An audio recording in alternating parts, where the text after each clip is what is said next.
Hello there and welcome to the Bitcoin Takeover podcast. This is season 16, episode 13. We are live with Corbin Fraser, who is the CEO and has been the CEO for 1 year of Bitcoin.com.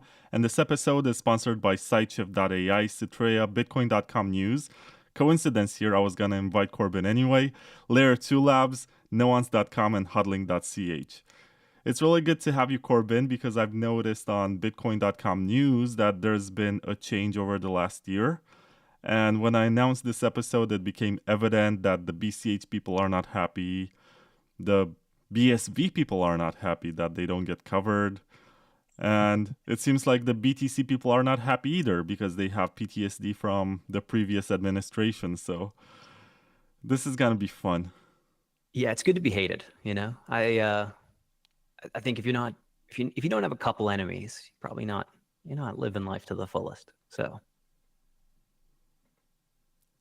So what is Bitcoin.com today? Because it is a bit confusing for anyone who remembers it promoting. First of all, I think it was just Bitcoin Unlimited and Bitcoin Classic and stuff. And then it was segued to X, and then it completely went BCH over BTC. And now it's more balanced. If you read it, it's very hard to recognize. Yeah, we've certainly changed, right? Like I think Bitcoin.com's gone through multiple evolutions in its history. I think folks who've been around the Bitcoin space for a while definitely remember. And we still get this every once in a while. You know, we'll show up at a conference and someone's like, "Oh, you're from Bitcoin.com. How's BCH doing?" They kind of give us that like, "We feel bad for you" kind of eyes, and it's like there's this false belief amongst a lot of Bitcoiners that Bitcoin.com or that Roger created BCH. And I probably had more to do with BCH than Roger or Bitcoin.com prior to me doing Bitcoin.com stuff than Roger or Bitcoin.com. But yeah, Bitcoin.com did support Bitcoin Cash heavily, during the scaling wars. That was a tumultuous time in Bitcoin history. And yeah, I mean, we've kind of taken a softer approach over the past few years.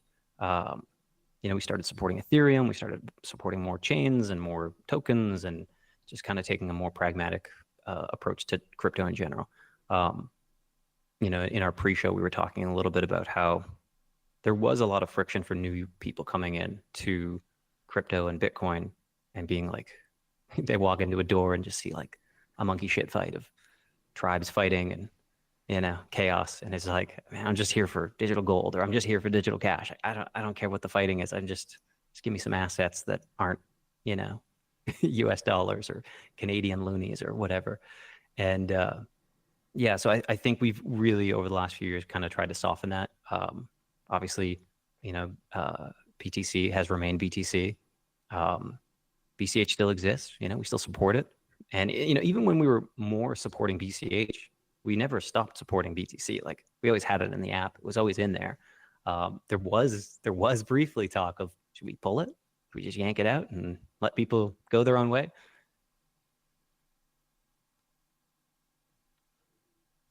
Letting the choice is kind of an important thing. But yeah, like lots of us fought to keep it. There was always, I think everyone in the company always kind of saw this as like, let's hedge your bets. Like, we don't know what's going to happen. Like, during that scaling wars, there was certainly some belief amongst people that like BCH could become Bitcoin, and there was like, especially in the BCH community, there was always this like thought that, well, if we just have the longest proof of work and bigger market cap, maybe the exchanges will have to call it Bitcoin. And that never played out, right? You know, you can look at the charts. It didn't quite play out that way. That being said, you know, BCH people still building stuff. They're still doing stuff. We are doing our best to, you know, elevate them where we can, but we don't prioritize them over, you know, Bitcoin or over other assets. We're just try to support things in a neutral manner. It's obvious people coming to Bitcoin.com are looking for Bitcoin, right? That's the orange one. So helping them get into that orange coin first, and then guiding them through to say, hey, there's other stuff too. If you want to try some Ethereum, if you want to try some BCH, if you want to, you know, try Zano. We got Zano now.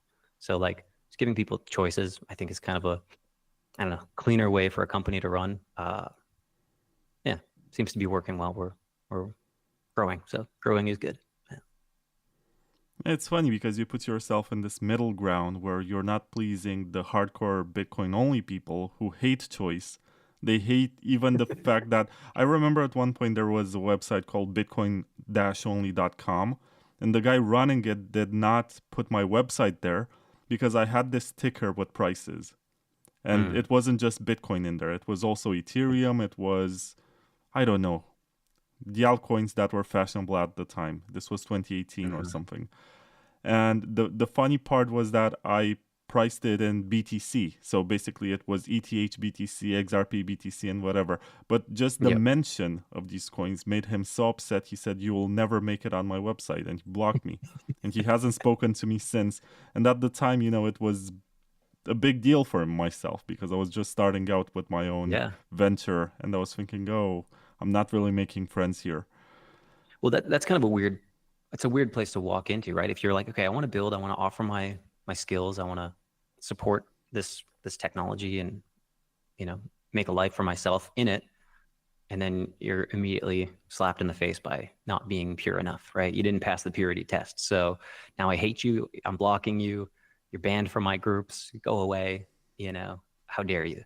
Yeah, we still get that too. Like, man, I'll be on Twitter sometimes and I'll see someone reply, you know, either to you or to like some, you know, someone arguing for BCH. And if I tap, you know, I tap the little link to maybe leave a comment or think about leaving a comment, and it's like, now I'm already blocked, you know, like, yeah. So I think I didn't pass the purity test either. Bitcoin.com is still not on bitcoin.org. You know, they list every Bitcoin wallet imaginable.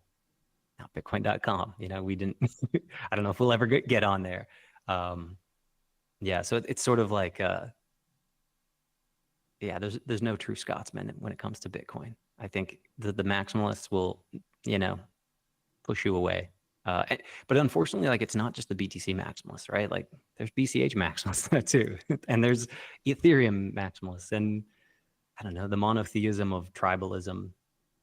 It's weird, and I think we were talking about this a little bit in the pre-show, just that like there's ego, and then there's people talking their books, and like trying to pump their bags, and they're clearly either over-positioned in one asset and only want it to succeed, or yeah, their ego is just so, or maybe their identity is so caught up in this one type of asset and what it stands for that maybe a little more closed off to considering other options.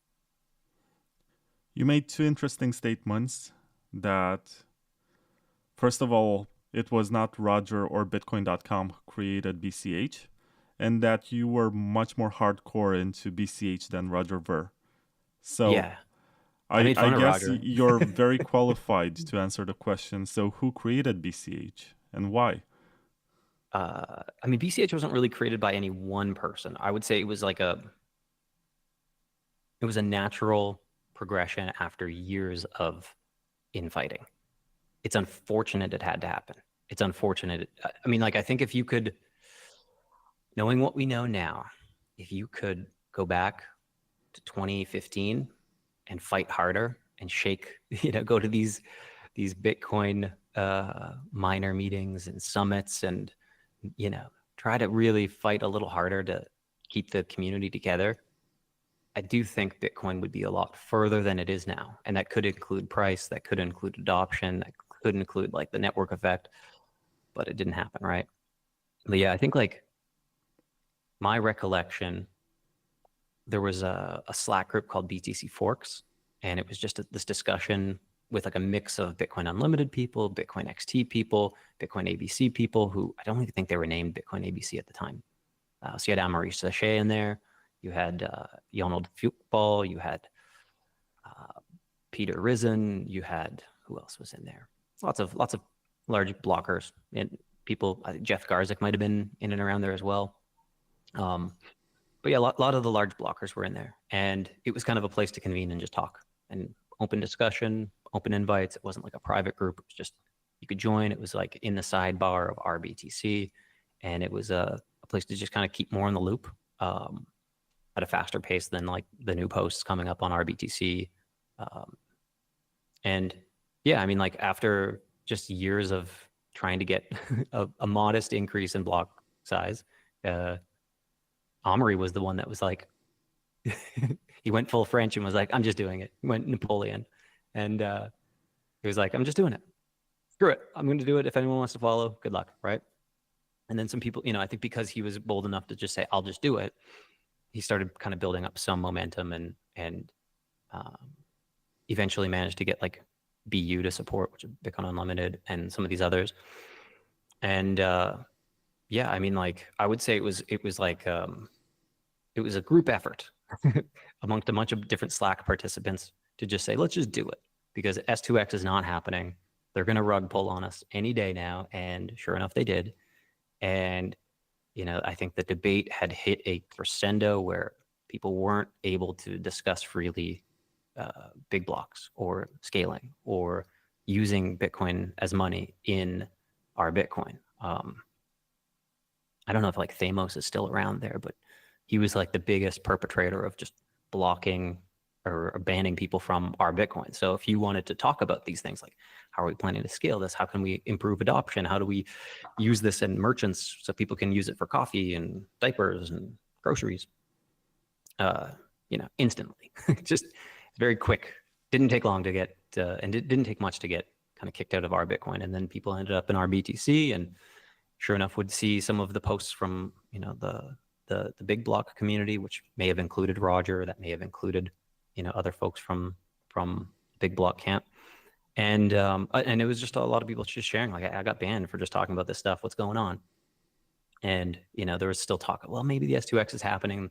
Some of the big blockers were really hoping that for that 2 megabyte 2 megabyte block, that's all they wanted, and that didn't happen. And I mean, like, yeah, I guess when I say like I supported it before more so than Roger, it was like, yeah, I mean, in August, what was it? August would have been August 2017. Yeah, it was the 1st of August when, on one hand, you had SegWit that activated on BTC, and there was the BCH fork.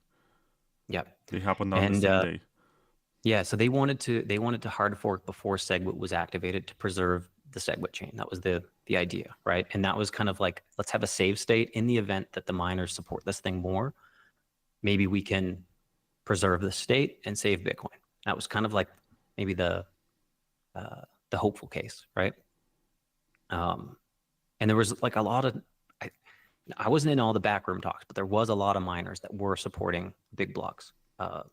And you saw that in that first like month or two, hash rate was kind of bouncing all over. This was before switch mining had kicked in as well, where a lot of the pools eventually figured out that switch mining was quite profitable and they could just flip flop.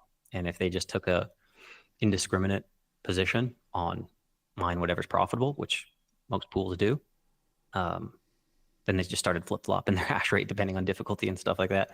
But prior to that, there was like these noble miners that were coming in to, mine BCH and try to put more hash rate, put more proof of work on BCH. And the hope was, longer proof of work, more market cap, more interest, more businesses adopting it, more economic activity happening on chain, that it would become Bitcoin. And didn't work. But some cool stories from it though, right? Yeah, there are some cool stories, but I gotta backtrack a bit because the general perception about BCH, and this is straight from the Jimmy Song playbook or something, or Samson Mao, they're gonna say it was, so BCH was this unholy alliance between Roger Ver on one side and Jihan Wu on the other side.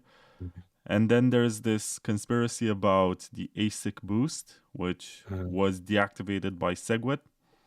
So in the case of Jihan, it was about being able to use the ASIC miners that they got from Bitmain. And his mining pool is Antpool, right? Yep. Yeah, and Bitcoin.com, we were running a pool at the time as well. We no longer do, but yeah. So it was a lot of, and again, I was just a developer at the time, right? So yeah, I was in the office with some of these guys, with Roger, but there wasn't, as far as I could tell, it wasn't like Roger pulling the strings, which is, I think, what everyone wants it to seem like. Roger was kind of a supportive participant, but not like I don't think he was like the Wizard of Oz that the Bitcoin maximalists like to think that he is when it comes to BCH.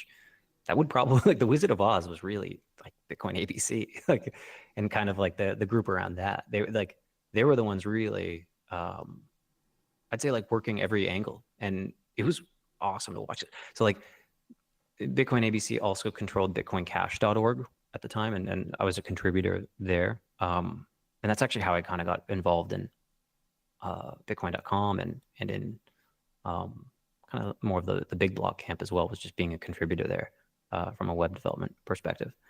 But yeah, I mean, like, it was like Roger was really hoping out, like, he was holding out hope for this S2X to activate.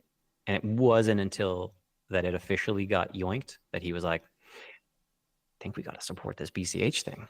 But meanwhile, there was already people in Bitcoin.com that were like already like, clearly this is the thing that we have to support from a, you know, as a big blocker supporter, this is the option. This is the only option, because you're not going to get S2X.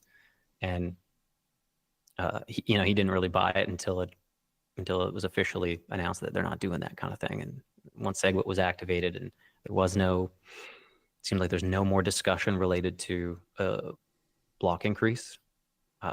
It led to Bitcoin.com supporting Bitcoin Cash more. At least that's how I recall it. Yeah.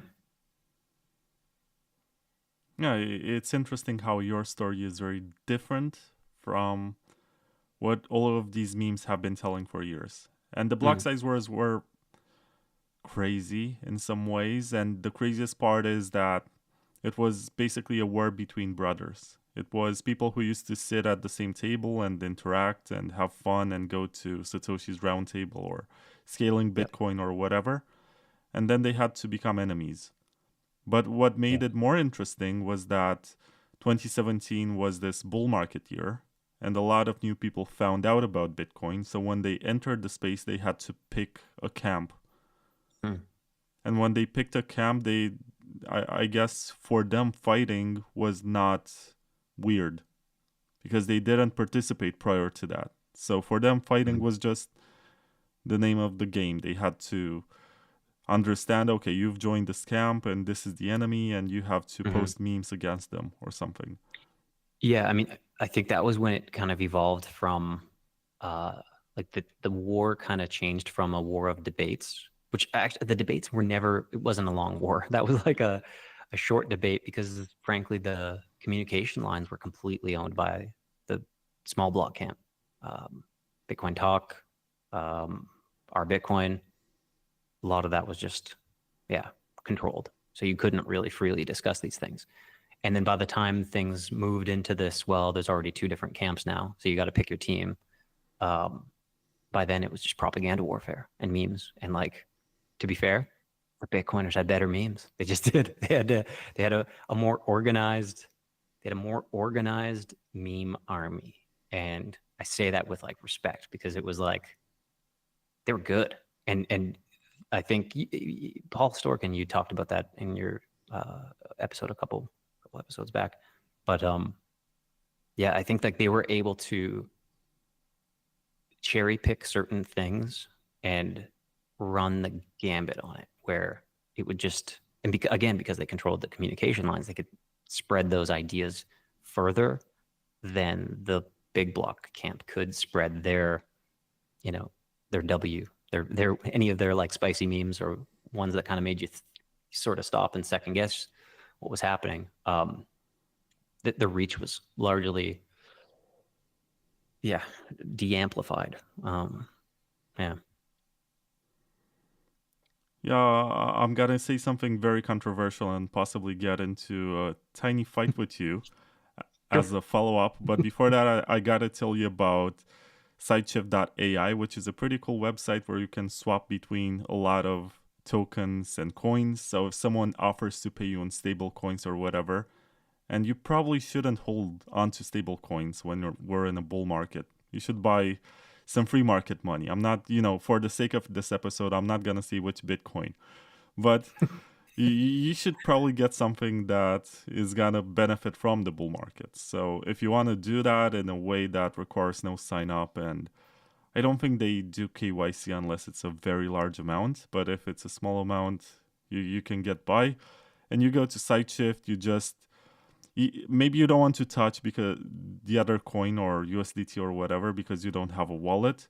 You just put your Bitcoin address in there and you ask them to send the stable coin to another address, and you're just going to get the swapped coins into your wallet. You can send that directly into cold storage or whatever.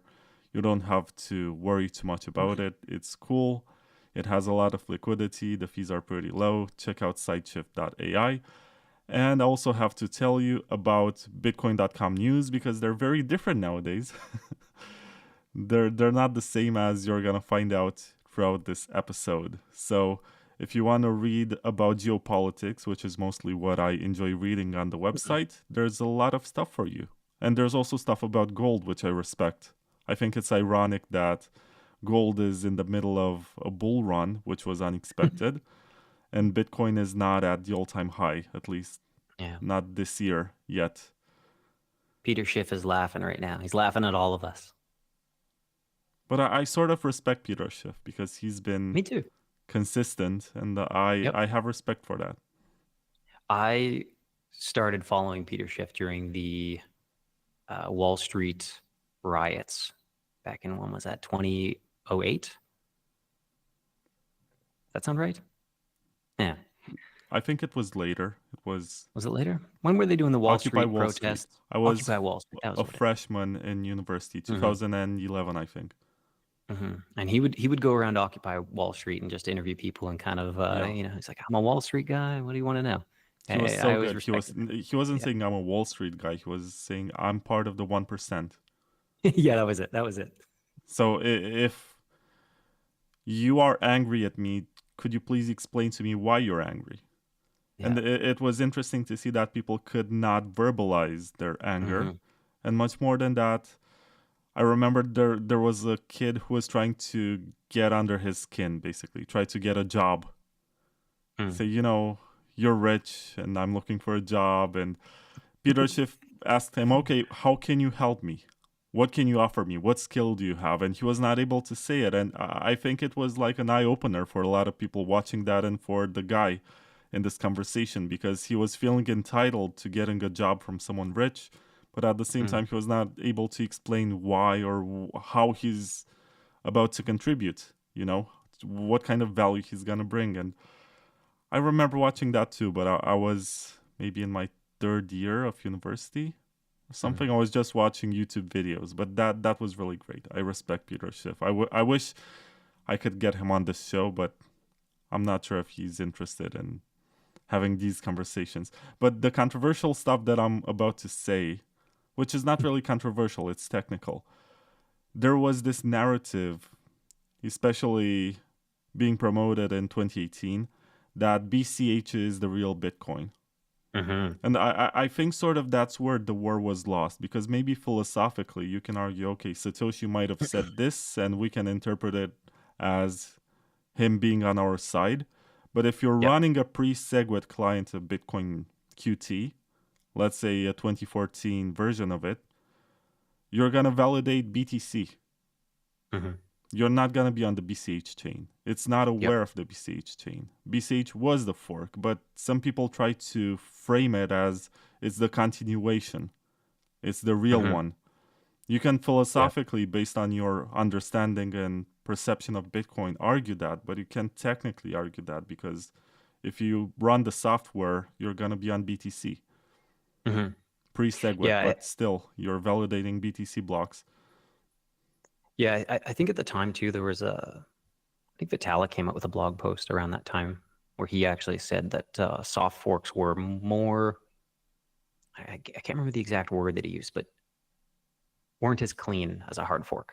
I don't want to say that they were like villainous, or it was something like that a hard fork was actually a clearer representation of how to solve these like scaling issues. And his take was like it should have been a hard fork, but it wasn't. And I think for a lot of the big blocker camp, they tended to agree with that. They also saw that preservation of the chain of signatures as kind of being like a bit of a like one of the hills to die on. And then I think there was sort of this say it was like it's just like a overarching belief that even though that the like validating transactions wouldn't work, right? But for them it was like, well, we can merge it back in at some point. And I there was a lot of, like, the gap from how that would have been done, nobody ever knew. It was like, as far as I know, it was just like a lot of, well, once we're the biggest proof of work and the biggest chain, we just naturally become Bitcoin because, you know, I think the idea was, well, the tick, who gets the ticker, right? And you might even remember BCH had a different ticker when it started. It was BCC at first, then it became BCH, and it was just like these like nomenclature, again, like propaganda. You know, it was like, can you convince enough exchanges to call this one asset BCC or BCH? Okay, well, then which asset is it? You know, which one's the real BCH? Is it the BCC one or the BCH one? But then, yeah, you have to go down the technical route as well. So I don't disagree that was a flaw in the propaganda, but I would say that there was like enough, a way to describe BCH as being more Bitcoiny than Bitcoin because of its, again, this was like where they would often quote, and myself would quote, the white paper, right? It was like this going back to Bitcoin is a peer-to-peer electronic cash system. Well, which one's more like electronic cash? The one that can cost $50 to send a transaction, or the one that can cost less than a penny to send? And I think there was like enough of those, you know, you put it in a table, looks really easy to say, oh, this one's a little bit more Bitcoiny than the original that's currently at high fees, removed this chain of signatures. Yeah, but yeah, I think this is where I wouldn't disagree that was probably a failed propaganda attempt. But it's all propaganda. That's kind of the fun thing. It was like, how many people can you convince? And, you know, I think like there's probably some reality, you know, there's some universe where maybe the propaganda worked, maybe the communication lines were more in the big blocker favor, and maybe some of that worked. I don't know. We'll never know. But it was a fun time. This reminds me of what I was reading in university about the Cola Wars in the 1980s, when you had the new Coke that changed the recipe, and then you had other types, not just Pepsi, you had other brands that were manufacturing a sweet drink just like that one, that said, this is closer to the original recipe and it's more like Coke than what Coke is selling nowadays. Yeah. I think it's sort of similar. And I do believe that BTC is going to get a block size increase sometime. It's only a matter of time. Because I look at all of these, and maybe it's unpopular with some of the listeners, but I look at some of these proposals to improve it, and I realize that they're gonna run into the same wall of scaling. Yeah, I agree. Of course, they want to do thousands, if not tens of thousands or hundreds of thousands of UTXOs in one transaction with covenants, but how do you exit that? That's the big issue. Well, I think that was always part of the debate as well, was like, well, in order for Lightning to actually become successful, the chain's going to need to scale. But I think at least my read on the current Bitcoin market is that Lightning has, I want to say it's failed, but it's failed to adoption in the same way that L1 BTC has. And I think now there's more challenger L2s and side chains and kind of like competing solutions to solving some of the high fees and creating more utility on Bitcoin, that I don't think Lightning's going to make it in the long run. That would be my take. And this is largely why we have not built any support for Lightning. Not to mention, like, there's just, it's a high friction onboarding. Often, at least every attempt I've had using Lightning has had, like, the only ones that worked were custodial by nature.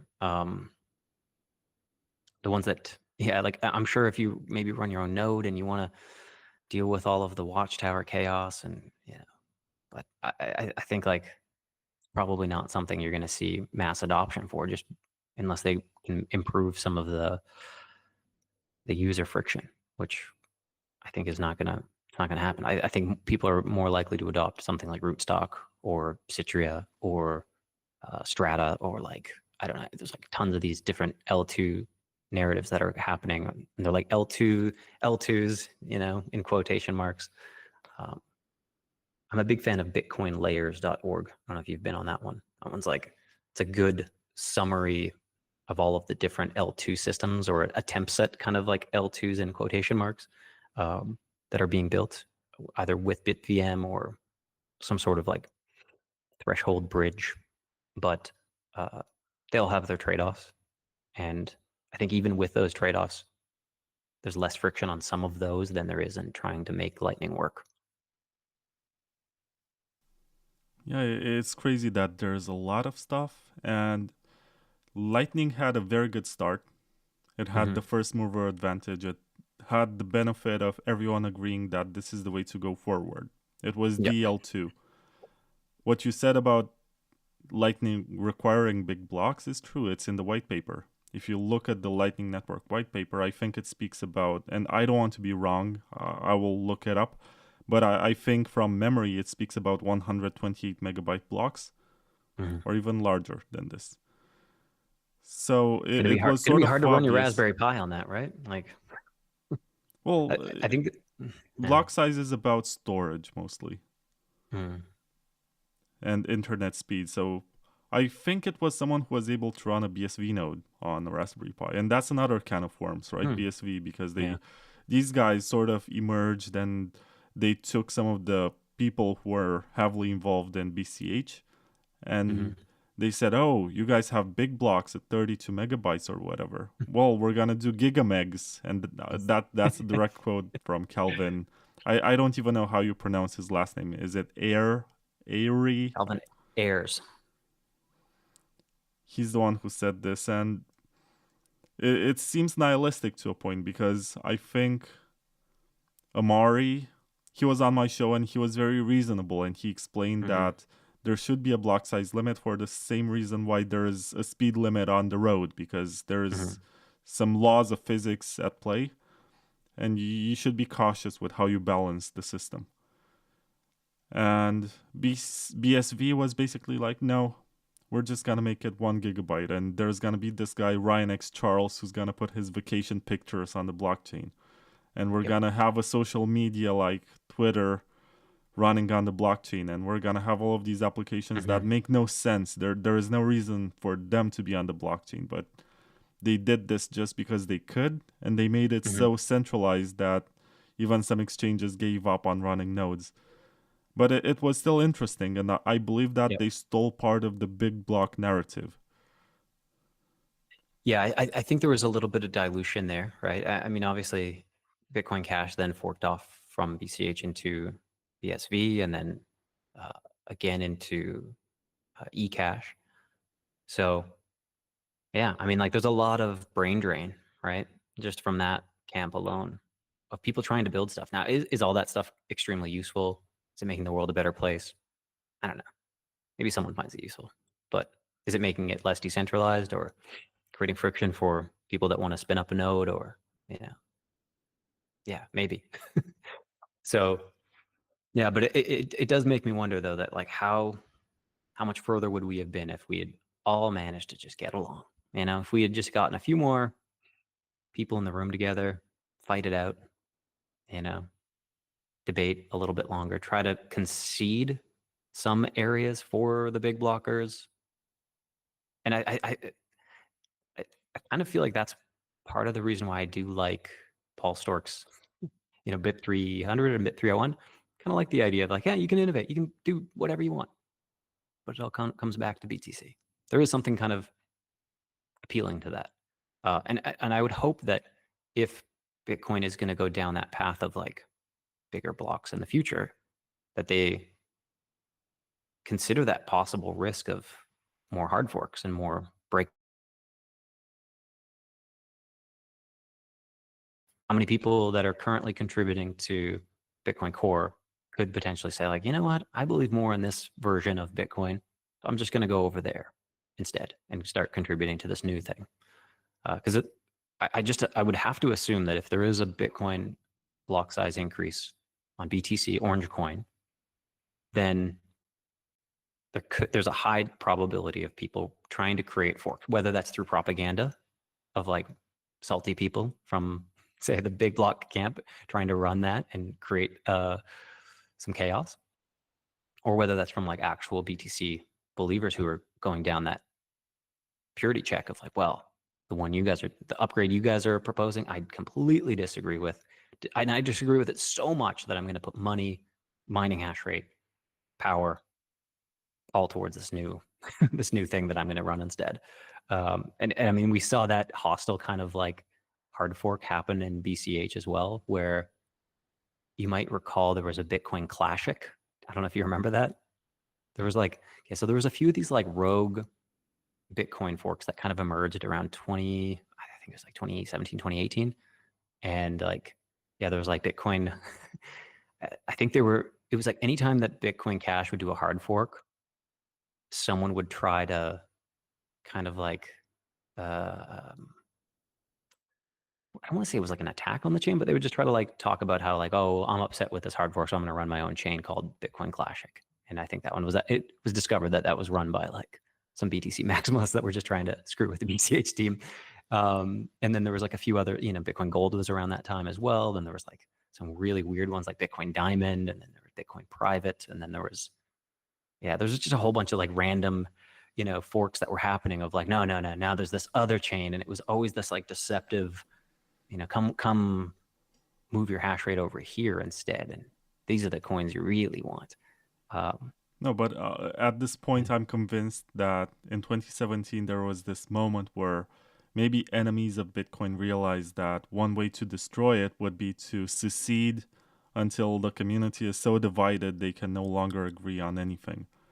Yeah. And maybe that was part of the attack vector, because I believe that the BCH fork was created in somewhat good faith because of disagreement with a very technical parameter on which there was no consensus. But stuff like Bitcoin Gold, it was just made for miners that were using GPUs to make some extra revenue. And something like Bitcoin Diamond, it was, I don't know, a very small change in parameters. And something like Bitcoin Private, that was a scam that basically had 1 million BTC pre-mined for the founder. I think, what's his name, Rhett or something? Yeah, I knew it started with an R. Yeah, I think it was Rhett. I remember that scandal. It came from... No, it didn't. That's Verge. I'm thinking about something else. But that was another privacy scam. Anyway, it was a very interesting time and very wild. It feels like nowadays I look at these Solana meme coins and they're in no way as interesting as the times when you would see a 51% attack on a network and there were all of these tiny forks, very small networks. I remembered I mentioned Verge earlier. There was an attack on Verge. I think it was running like 3 different mining algorithms or something. Very crazy stuff. I kind of, Yeah, I mean, I look back on the chaos period there as with like some rose-tinted glasses. I know some people live in the past, right? And they're really angry. There's probably some people, I know for a fact, there's some BCH people that hate the fact that Bitcoin.com has taken a more softer approach towards just supporting everything. We're not, I'm not telling everyone on the team to like, everyone drop what you're doing and we're going to bang the Bitcoin Cash drum for the next 6 months. Like, we're business. The .com stands for company. We make money. We try to make money here. And yeah, I mean, like us supporting more things is great. But it is this like, I look back on all that stuff and just kind of say like, probably growing pains that needed to happen. And it was a great stress test for Bitcoin. And it was a great stress test for any other potential offshoot civilizations that want to break off, where they now have different playbooks that we didn't have, right? And whether that's used for good or evil, I think that it's going to depend on like what people are trying to do with Bitcoin. So, in regards to the conversation we had earlier about Lightning, I've opened the Lightning white paper, and this is at page 55. I had to scroll a bit to find it. It says, if all transactions using Bitcoin were conducted inside a network of micropayment channels to enable 7 billion people to make 2 channels per year with unlimited transactions inside the channel, it would require 133 megabyte blocks, presuming 500 bytes per transaction, and 52,560 blocks per year. Current generation desktop computers will be able to run a full node with old blocks pruned on 2 terabyte storage. So these are the assumptions of the Lightning Network as described by the white paper. Got to get those gigameg blocks in, right? No, it's just 133. It's not gigameg yet. What is a gigameg? How much is that? It's like nine times larger than this. Okay.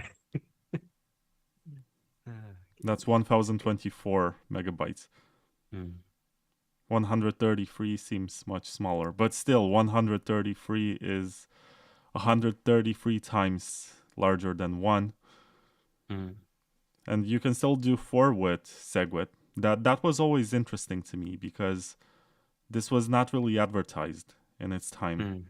SegWit was presented mostly as a fix to the malleability issue. Yeah. There wasn't much talk about this 4 megabyte limit. Well, I think there was talk of like, and I may be quoting out of line here, but I do recall there being Adam Back actually supporting like, well, we could, with SegWit, we could introduce modest increases in the block size. And that these discussions were had during the New York agreement, during some of these like S2X minor meetings and stuff like that, of like, we had some businesses saying, hey, let's graceful increase. We've got people using Bitcoin for payments online, donations online. They shouldn't have to pay high fees to do that, and it's going to hurt the network effect. And so I think like there was talk of doing modest increases, and then kind of got rug pulled. I mean, I don't want to say rug pulled. They re-evaluated that and decided it wasn't worth doing. But I mean, like, yeah, there are Satoshi archives of, this is maybe temporary. This is a limit we'll put on and maybe remove later. I don't know. But then, I think there's like some cases to be made of like, well, not everything Satoshi said was going to be the best thing for Bitcoin. Like, I can concede to that as well, where I do hear some people in the Bitcoin camp being like, why are we listening to Satoshi? He's been gone for like since like 2011, right? So, yeah. Well, Satoshi was wrong in some cases. For example, he was naive in assuming that everyone was gonna mine solo. He did not foresee the creation of mining pools, but it happened under his watch. So that was interesting. He was also wrong about, so there's chapter 10, I think, in the white paper that's called privacy. And he believed that just generating a new address for every transaction was going to be good enough for privacy. and it turned out to not be enough. But if Nope. you look at some other conversations in which he was involved, he was very interested in zero-knowledge proofs and the stuff that Zcash is doing nowadays, except that he did not have access to these libraries. And Satoshi was also using the term node to also mean miner. And that's one way in which people misread Satoshi today. They read node and they think it's about some Raspberry Pi validating the chain, but it's really about miners. At the time, a full node was also a miner. I think for a while you had in Bitcoin QT the option to turn on mining. Yeah. I think there's a lot of things that I disagree with, I think in hindsight, from the big blocker camp, but there's still a lot of stuff that I do agree with. Like, I do agree that the censorship of those channels did create the chaos that the Bitcoiners hate so much. You know, like, had those debates been allowed to happen, perhaps more concessions could have been made. Perhaps the community could have kept together. So it's kind of like ripple effects, right? Not XRP effects, just ripple effects. You know?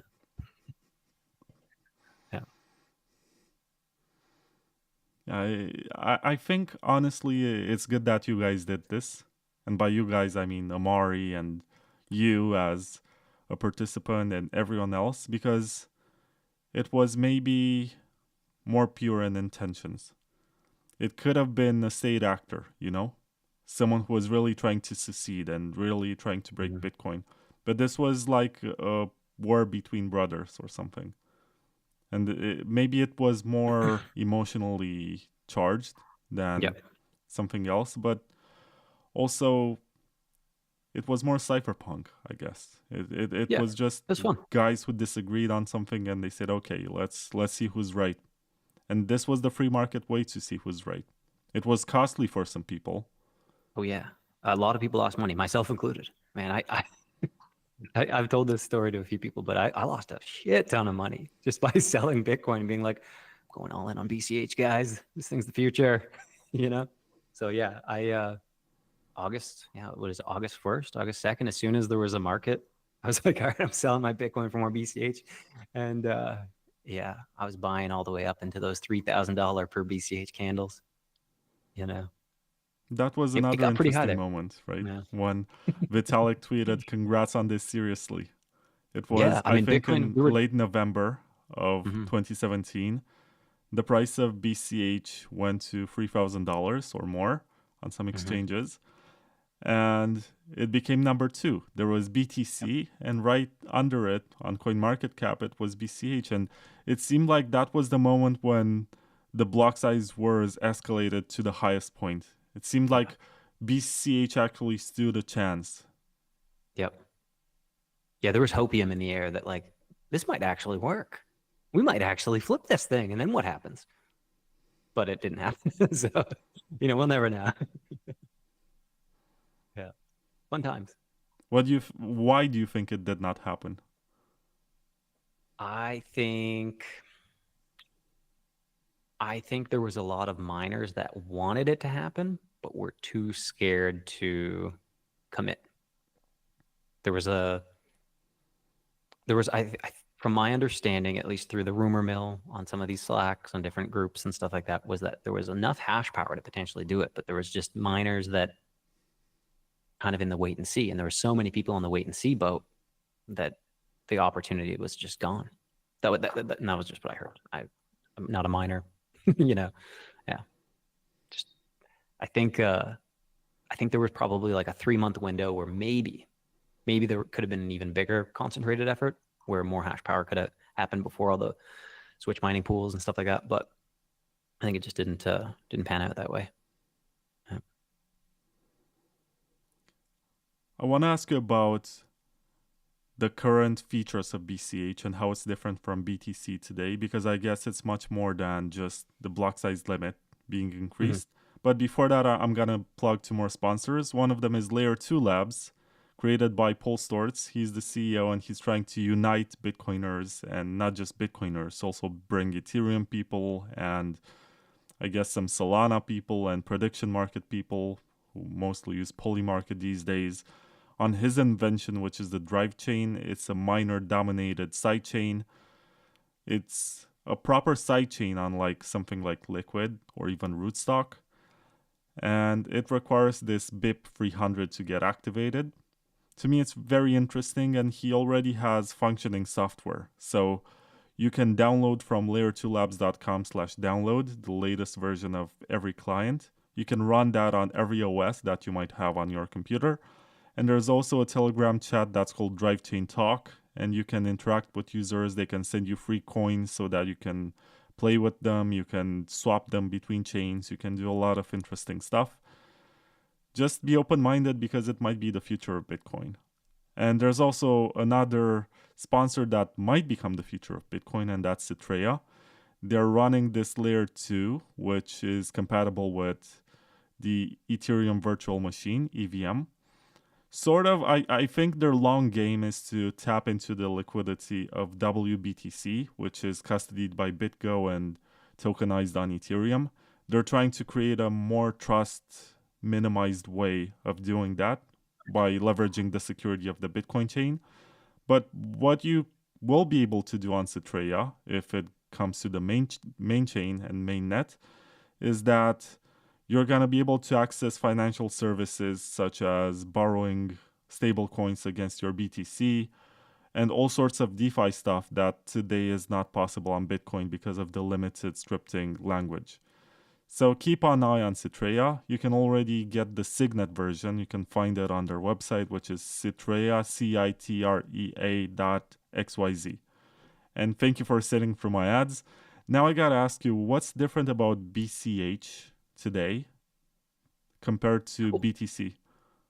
Before I get into BCH, and again, I'm not a BCH guy. Like I still love BCH. I still use BCH. I think it's great, but I'm not like in the BCH trenches like some of these guys are. However, maybe actually before I get into some of that stuff, maybe I should mention Paul Stork tried to save me, man. He was like, I went for beers with Paul in like 2019. He was out in Tokyo visiting Roger. And then we went to went to Ibisu Yokocho, which if you've ever been to Tokyo, the Yokochos are like, that's the place to go have a couple drinks, eat some meat on skewers, hang out with some locals. It's like these really cramped alleys of just like noise and little stalls. And yeah, we took Paul, it was me and one other guy, and we took Paul out for some drinks just to kind of hear his take, because we knew he wasn't he was like sympathetic to big blockers, but wasn't a big blocker himself. So I kind of wanted to hear his perspective. And he was during those beers was like, it's not going to work. And he was so matter of fact, like, it's not going to work, guys. I don't know what to tell you. You're betting on the wrong horse. And I remember trying to convince him, no, here's why it's better. He was like, I hate to tell you guys, it's not going to work. Too much sell pressure, never going to happen. You made some crucial mistakes. And but it was a very enlightening conversation, and I think that cemented my belief that Paul is maybe one of the smartest people in Bitcoin, in the sense that he's able to see multiple points of view and see the good and the bad in them all. And he's just so well read and so well researched that if there's anyone that can help Bitcoin scale, I do believe that some of his solutions may be a path forward. So I'm keeping a very close eye on Drive Chain and the Bit 300 and Bit 301 and things like that. So, and we'll see where that goes. Yeah. But yeah, funny aside. But yeah, so what was it? BCH? What has it got going on versus BTC these days? All right.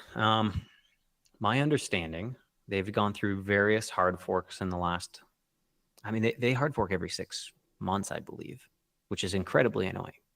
Stop doing that, guys.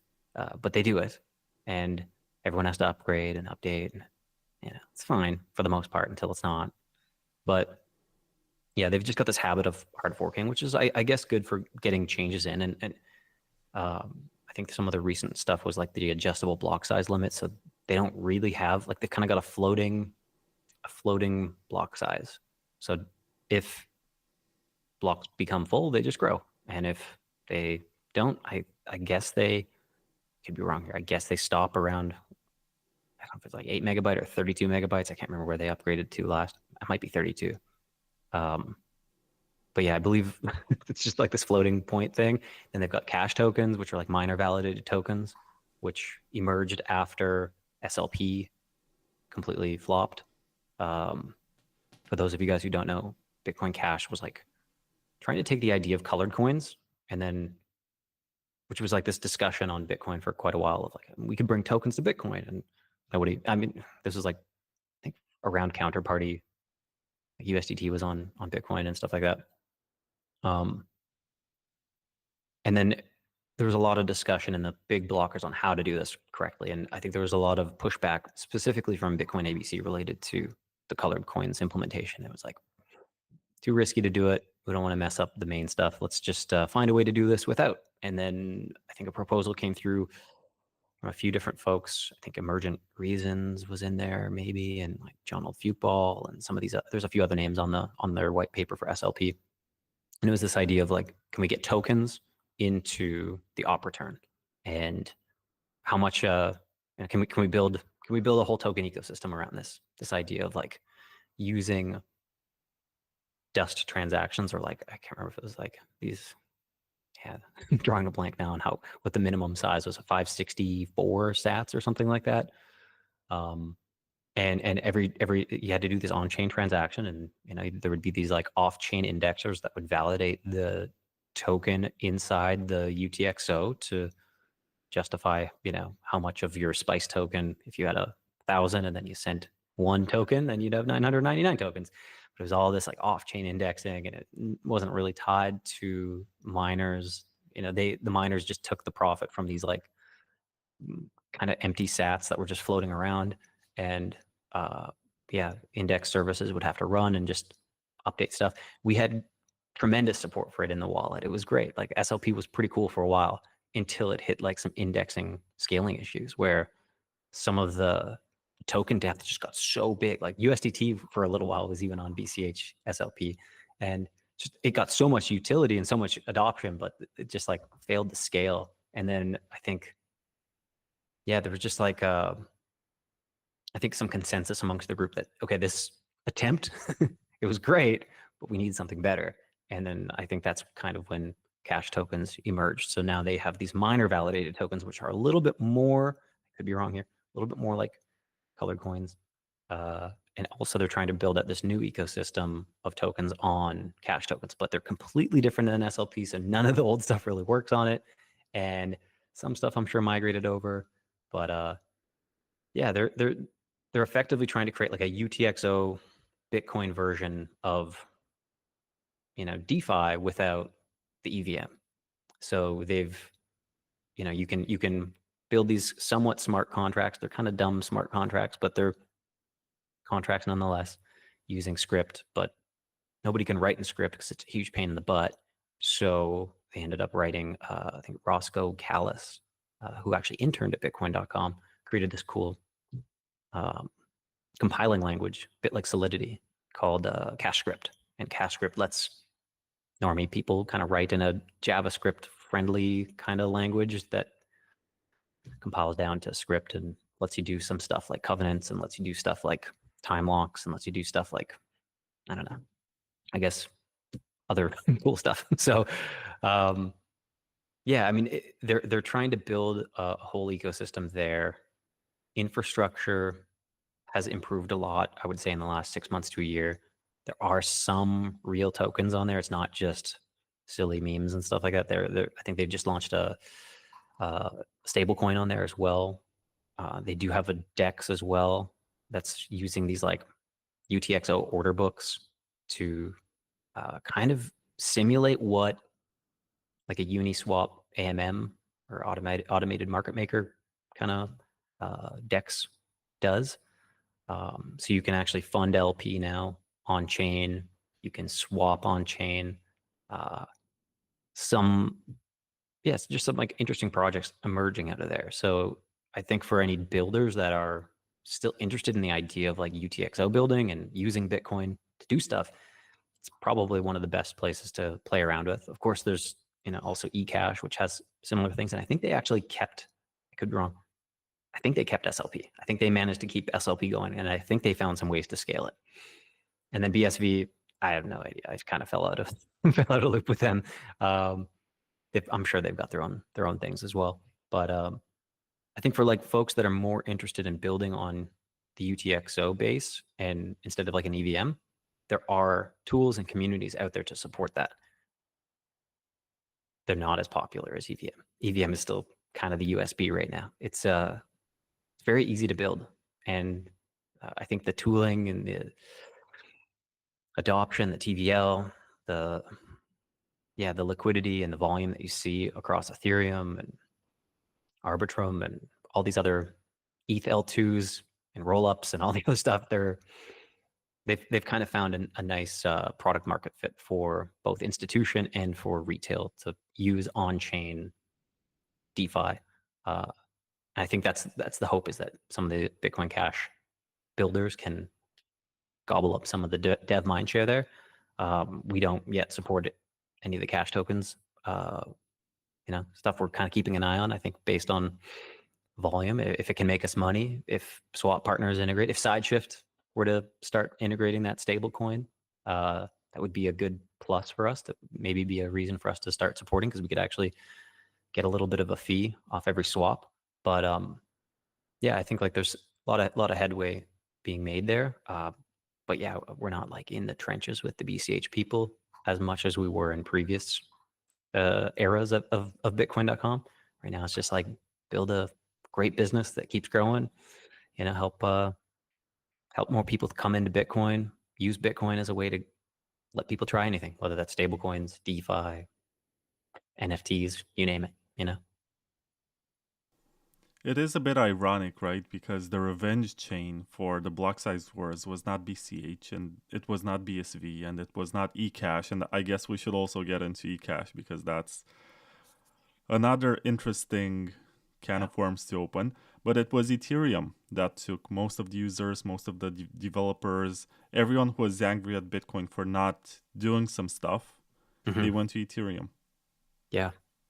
I mean, DeFi summer on Ethereum was that was like the funnest time I'd had since the scaling wars, to be honest. Like I loved all of the chaos that was emerging out of Ethereum.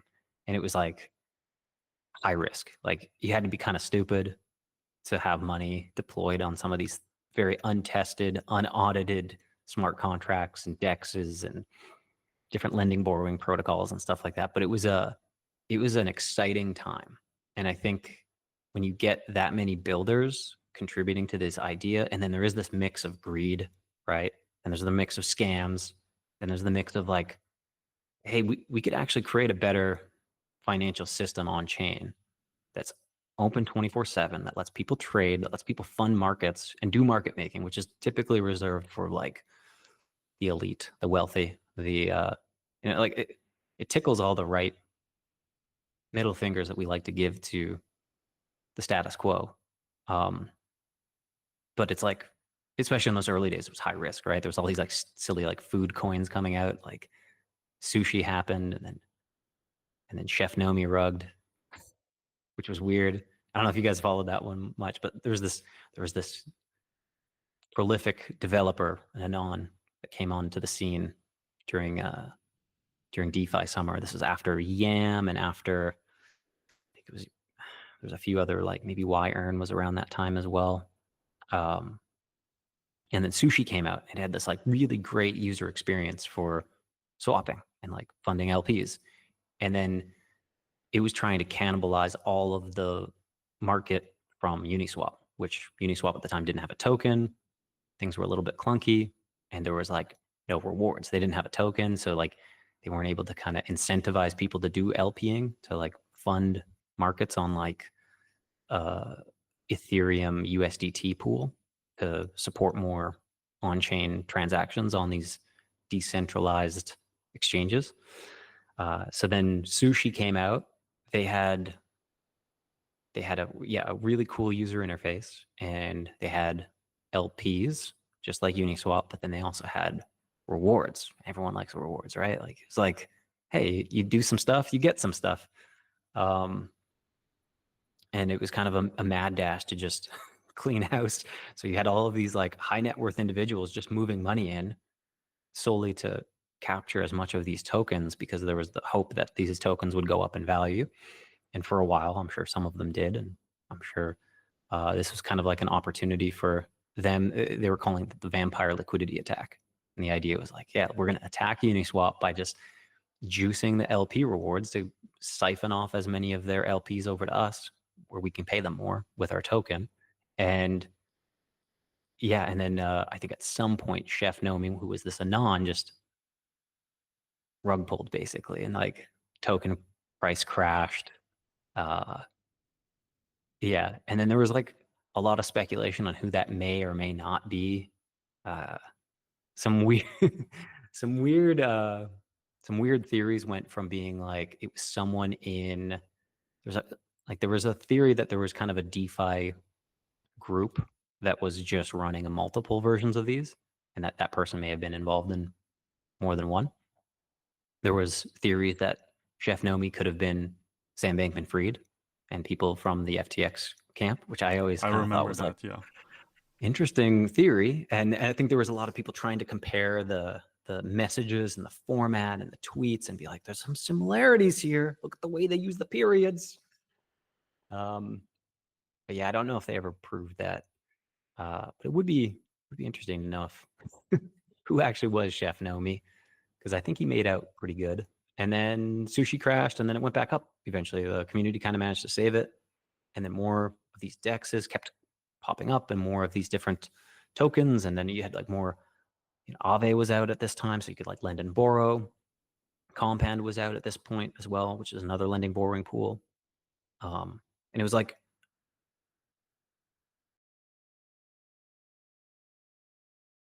yeah, we're building. We're like, I think they were kind of building like a parallel financial ecosystem that was like emulated the traditional financial ecosystem, but 24/7 and on chain and using these smart contracts. And early on, people were like, this thing's never going to work. It's never going to get that much adoption. TVL is going to be a few million. Not many people are going to use it. But then market makers started moving in, and you had bots moving in, and you had people building ARM bots between different LPs, so that you'd have like a Ethereum USDT pool on like Uniswap, and then a Ethereum USDT pool on Sushi, and then another one on like PancakeSwap or some other thing. And then you'd have these ARM bots just like trying to gobble up price disparity and making sure that they're making money. And it was really interesting to see. And again, all of that stuff could have been on Bitcoin. It could have been on Bitcoin. And I think that what's interesting is the BCH people, better or worse, they're still trying, And I feel like this is kind of where I like that they take a tech progressivism approach. Like, I don't mean that in a political way, but like they're just trying. They're just seeing what they can do, see how far they can push the envelope. I think in some ways, though, I understand why Bitcoin would not want to take that approach because of, you want to keep your top spot, right? There's this like game theory of, well, when you're at the top, you don't have to take the risks that people below you have to in order to try to climb. So, yeah. I do like this perspective that this could have been on Bitcoin, because it's being presented by both sides, the ones that are wishing that this happened on Bitcoin, and the ones like Jimmy Song or whatever, who think that there are unorthodox use cases and wrong ways of using a blockchain, They say, oh, this is sacred, this is holy, we should thank God for Bitcoin, we should worship this invention. If Satoshi did not use this in this way, then it's clearly not the intended way. And it's really funny when it comes to this. But I got to ask you about eCash, because at one point there was this conversation within the BCH community that there should be some sort of dev tax for the developers to get paid. And there was also, I think Amaury fell in love with this Avalanche protocol and he wanted to implement it. And for some reason, he forked off from BCH. He created his own coin again. It was his second rebel moment. And now we have split communities, I guess. Some people from BCH went to eCash. I'm not sure how many of them, but he seems to have built his own little cult. Yep. Yeah, I mean, can you argue that Amaury sort of created BCH and then he destroyed it with his hard fork? No, because I think it was more of a hostile takeover than it was a middle finger. I think this was kind of, I think there was enough people in the BCH community that just wanted the French man out. He became kind of a Donald Trump figure within the BCH community, where it was like, nah, French man bad. Amaury's a dick. Got to get rid of the dick. He's toxic. And it was kind of like, I think this was also during a period where price wasn't doing great either, right? So you had probably, contributors that just didn't have a lot of money. And it's like, hey, we just, if we want to keep this thing alive in the bear and multiple bears, there needs to be some funding in place. And yeah, I think the approach, I think there was a lot of weird things that happened around that dev tax as well, because there was people that were for it, and then they pulled their support for it, and then there was a lot of people kind of using a lot of the like libertarian tropes of like taxes. All taxes bad. This is a bad tax. We don't need tax, and it's a slippery slope. You put a little tax in, they're going to take more and more. Granted, I think they actually did increase the tax on eCash eventually, so maybe they were right. But yeah, it was kind of one of these things where I think Amaury did have a lot of say and sway in the BCH community, but there was a lot of people that stood to benefit by not having him involved as much, where I think they felt like they could probably move faster. Because in some ways, Amaury was like not, how do I explain this? As far as I could tell. Again, I have nothing but respect for Amaury and what he did and the work that he contributed. And I think he's probably one of the more interesting big blockers in the whole space. So like, I think what he says still matters. I follow him a lot on X still.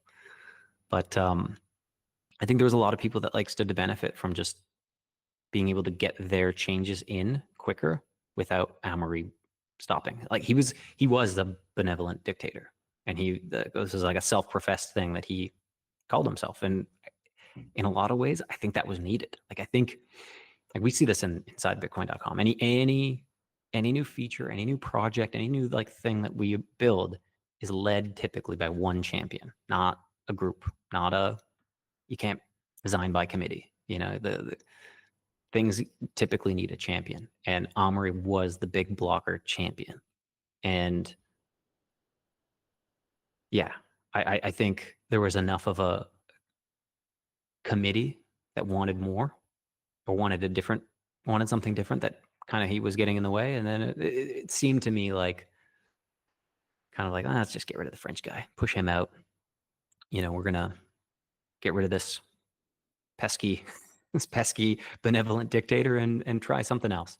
And yeah, I think he just didn't get the support from whether it was the miners or the businesses or the community. I think he'd kind of like burned some bridges by, being French, if I can put it bluntly. He's just he's occasionally thorny, but he had a big heart and still has a big heart. I think he's probably done more for the big block community than anyone else. So I don't want to disparage him in any way, but yeah, I think eCash kind of emerged from that, as far as I remember. And that was actually like the big, at least for me, that was like the pin where I was like, BCH, what have you done? Because there was this, who was it? It was one of the OGs on the Bitcoin core developers that theorized that if too many forks happened, it would just splinter off into like 1,000 pieces, and like you'd have forks upon forks upon forks. And I think that was kind of like after the BSV fork happened, I was like, oh man, just lost some more mind share. And then eCash fork happened, and it was just like, all right, maybe he was right. Maybe he was right all along. I'm gonna think of the name, but yeah, it'll come to me. But I think for me, that was kind of where I started saying, okay, well, and in some ways, I have Amaury to thank, because I got more involved in Ethereum and EVM and DeFi Summer because of all of the drama involved with that. I was just like, I'm just done with drama. I'm done with, I'm just done with debates and, who's better and who's, the arguing. What I loved about the Ethereum and EVM communities, they were just building, and there were still debates and stuff like that, but it wasn't so hostile. It didn't seem like people were just permissionlessly building and not feeling like they had to negotiate with the subreddit and negotiate with the community. They would just launch stuff. They would deploy smart contracts, send out a message and say, hey, anyone want to try this thing? It's, unaudited, do your own research. Good luck. But I kind of liked that permissionless building aspect of what they were doing. And I wouldn't have probably become DeFi pilled had it not been for more of those big block debates that just kept going, man. They just kept going. And I think I know countless people that was kind of the breaking point for folks to say there's just there's more to crypto than having one team and being a monotheist. And nothing wrong with being diversified. You kind of can be involved in more communities. You can have your finger on the pulse of more things, and you don't miss out on opportunities. And I think I'm not so bold in my bag holding ability to say, oh, the things that I hold are going to be absolutely the things that are going to be popular, relevant, and most useful 5 years from now or 10 years from now. I like even Bitcoin. I'm of the belief that it is at the top now. Will it be in 50 years? I don't know. I mean, security budget. Will something cooler come along? Will there be other issues with BTC that other chains solve because they were perhaps more quick or more able to adapt, or who knows? I think like you look at MySpace, they probably thought they had it in the bag, right? We're the world's biggest social media platform until you're not. Yeah, there's a lot to unpack there. First of all, I would never see this in the Amaury that I interviewed last year. Like, he did not seem toxic at all. He seemed very nice, soft-spoken, educated, and able to make very compelling arguments about stuff, and very wise in retrospect, talking about past events. But I don't see this guy going, as you said, full Donald Trump on RBTC or whatever. Yeah, I don't think he actually went full Donald Trump, but I think the perception from the community was that he did, if that makes sense.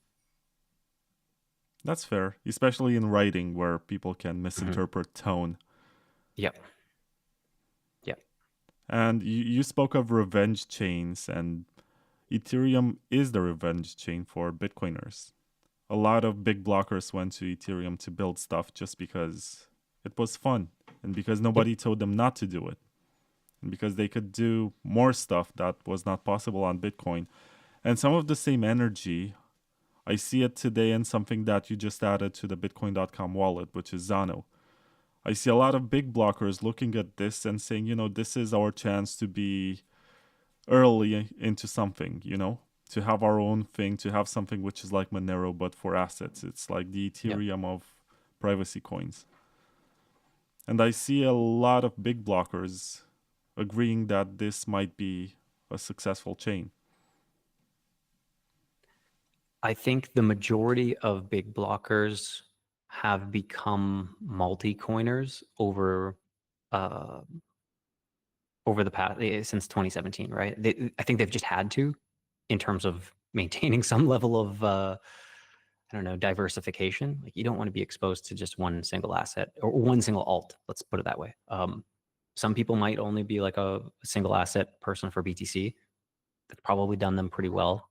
Had they just not done anything, they might have fared all of the storms a little bit better than folks who kind of went down these different war paths and tried more things and lost money on Luna or, silly FTX issues and all the other stuff.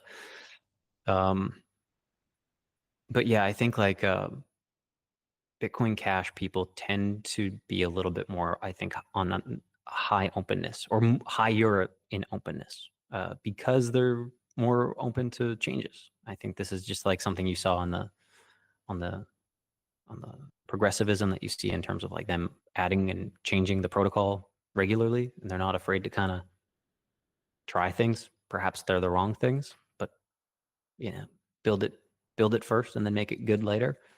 It's one philosophy to live by, and it's one way to kind of try and fail fast and maybe make some improvements.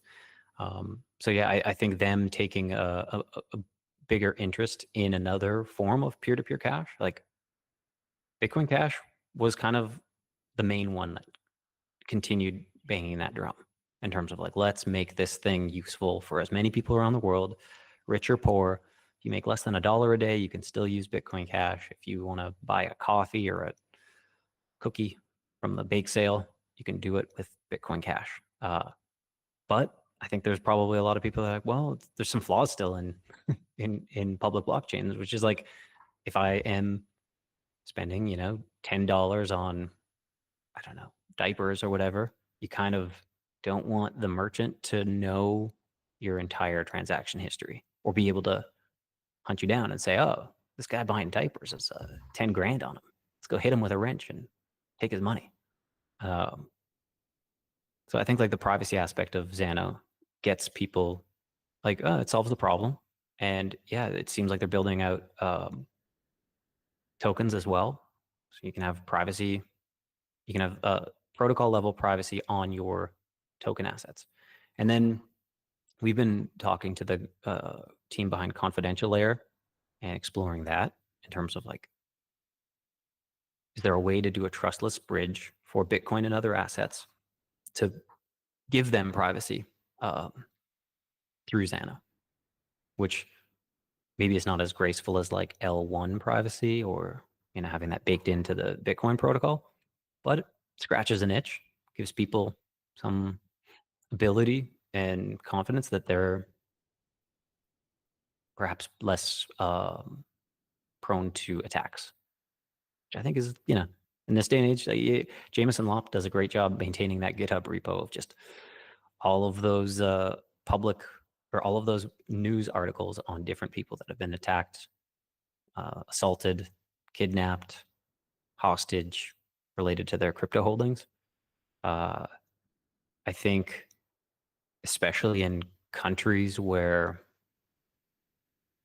your dollar goes a long way, or your Bitcoin goes a long way, or your Ethereum or your stablecoin goes a long way, it doesn't take much. Like, desperate people will do desperate things. And yeah, not making silly mistakes like showing your crypto balances and or using chains and then completely de-anonymizing yourself to your merchant who might have a cousin who needs some cash and he's willing to do anything for it. And robbing a bank is hard. Hitting a guy over the head with a wrench, maybe easier. So privacy to me kind of makes sense from like a just operational security standpoint, but also just from a nobody in their right mind would be like, hey, here's my public bank account. Anyone want access to the CSV of what I've been spending my money on, where I shop, what I do. Same with businesses. Like nobody wants their business. Like you don't want to.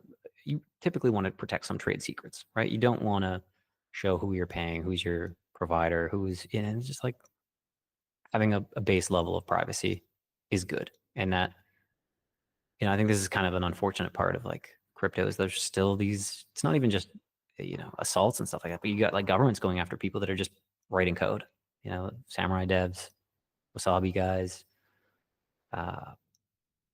Tornado Cash, like anyone that was providing some of this were kind of being especially under the Biden administration, it seems like targeted specifically to say like, hey, we're not going to allow that. So don't do that or you'll go to jail, or we'll slap you with some giant. I think the Tornado Cash one's the most interesting because I believe they charged them with the money laundering that was done using the protocol, but it wasn't done by the developers. So like the fact that they enabled it, the fact that they created the code for it, deployed it on Solidity on a few chains, and then any idiot can go and put some money in, pull some money out, and it's untraceable. All of that gets attributed to them. It's weird.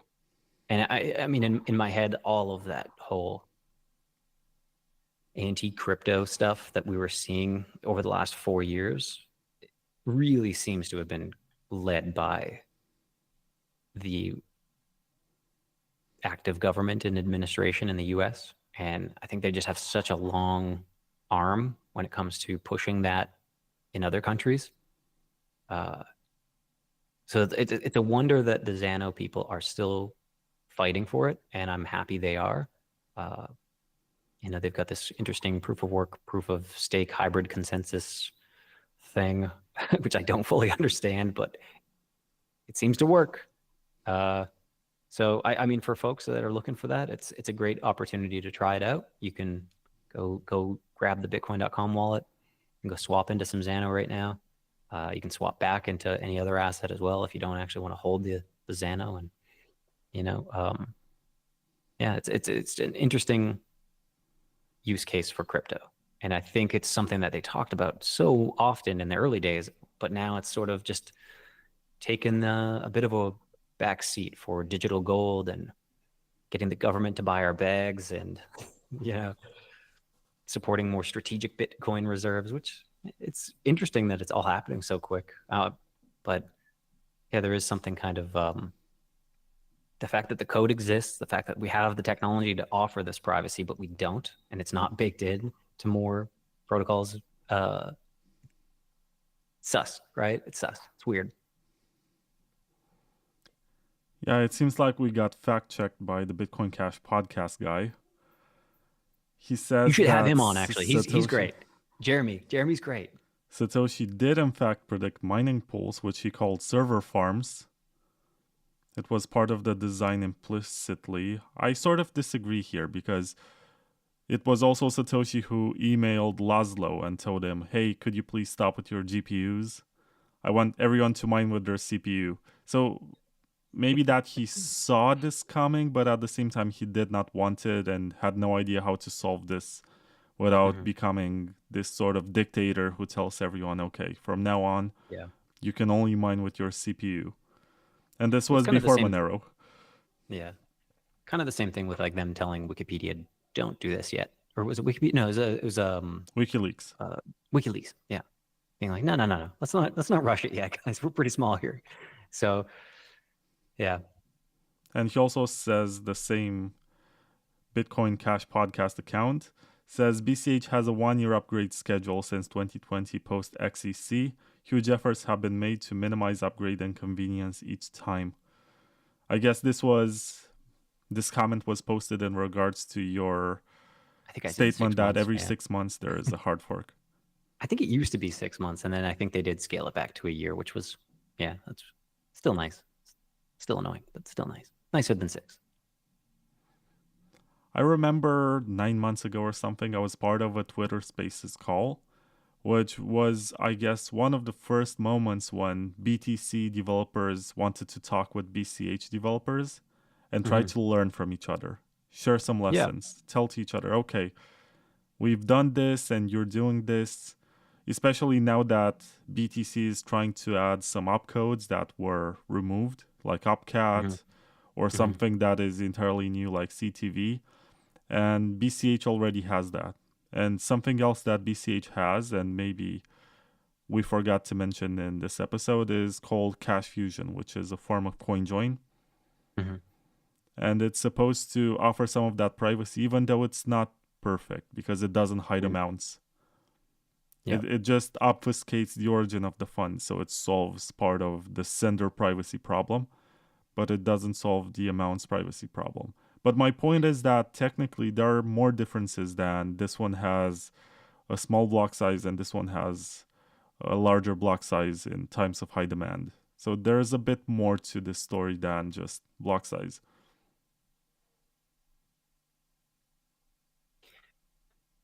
Was it Mike Hearn? I think it was Mike Hearn. Yeah.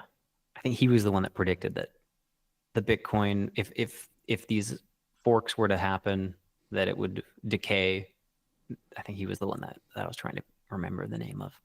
But yeah, he left Google in 2014 to focus on Bitcoin full time, but quit the project in 2016, famously declaring that it's a failed experiment. I remember that because I wanted to buy Bitcoin at the time. And when I saw his statement in the Wall Street Journal or something, I was like, I'm so happy I didn't buy it. Like Yeah. I was so smart to wait because look, it's a failed project, so why bother? And then the next year it came back to $1,000 and I got slapped in the face. Yeah, that whiplash. It hurts, man. It still hurts.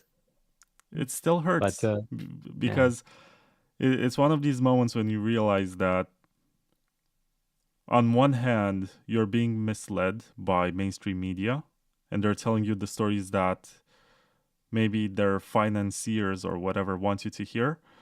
But on the other hand, mainstream media will never make you rich. So if you follow the news on CNN or whatever, and that's your main source of news, and you believe that if you follow these news, you're going to be able to time the markets or whatever and get rich, you're way behind. By the time, you know, there's this sell the news event that happens. By the time you see it on TV that something went up, big players are going to be selling. So unless you're opening short positions or something and you're good at this and you know how to manage it, you're late. Yeah, there is something to be said about just the dollar cost averaging. You know, it set it and forget it. It's kind of nice. It's nice to do. It's nice to be able to do. Also want to get into more Bitcoin.com stuff. But before that, let me plug two more sponsors. One of them is hodling.ch, which is based in Switzerland, and they're offering self-custody solutions for people who don't know how to set up their own self-custody because maybe they have a lot of Bitcoin and they don't want to keep their keys inside of the house. And it's a bit frightening in the event of a $5 rent attack. So you go to these guys and they're going to help you set up a multi-sig or set up multiple hardware wallets or something that fits your use case because every individual or every company has different needs. And I guess they mostly work with companies that are acquiring Bitcoin and they don't want the CEO or the CTO to be able to access the coins and spend them whenever they want. So they set up this quorum and yeah, that's one of the use cases. So check out hodling.ch. And last but not least, there's No One's, which has grown from this peer-to-peer marketplace for gift cards, which is the primary use case for it. And now they also have a Visa debit card for spending your coins. They also have this centralized spot market where you can trade. And it's very popular in Nigeria and a lot of these African countries.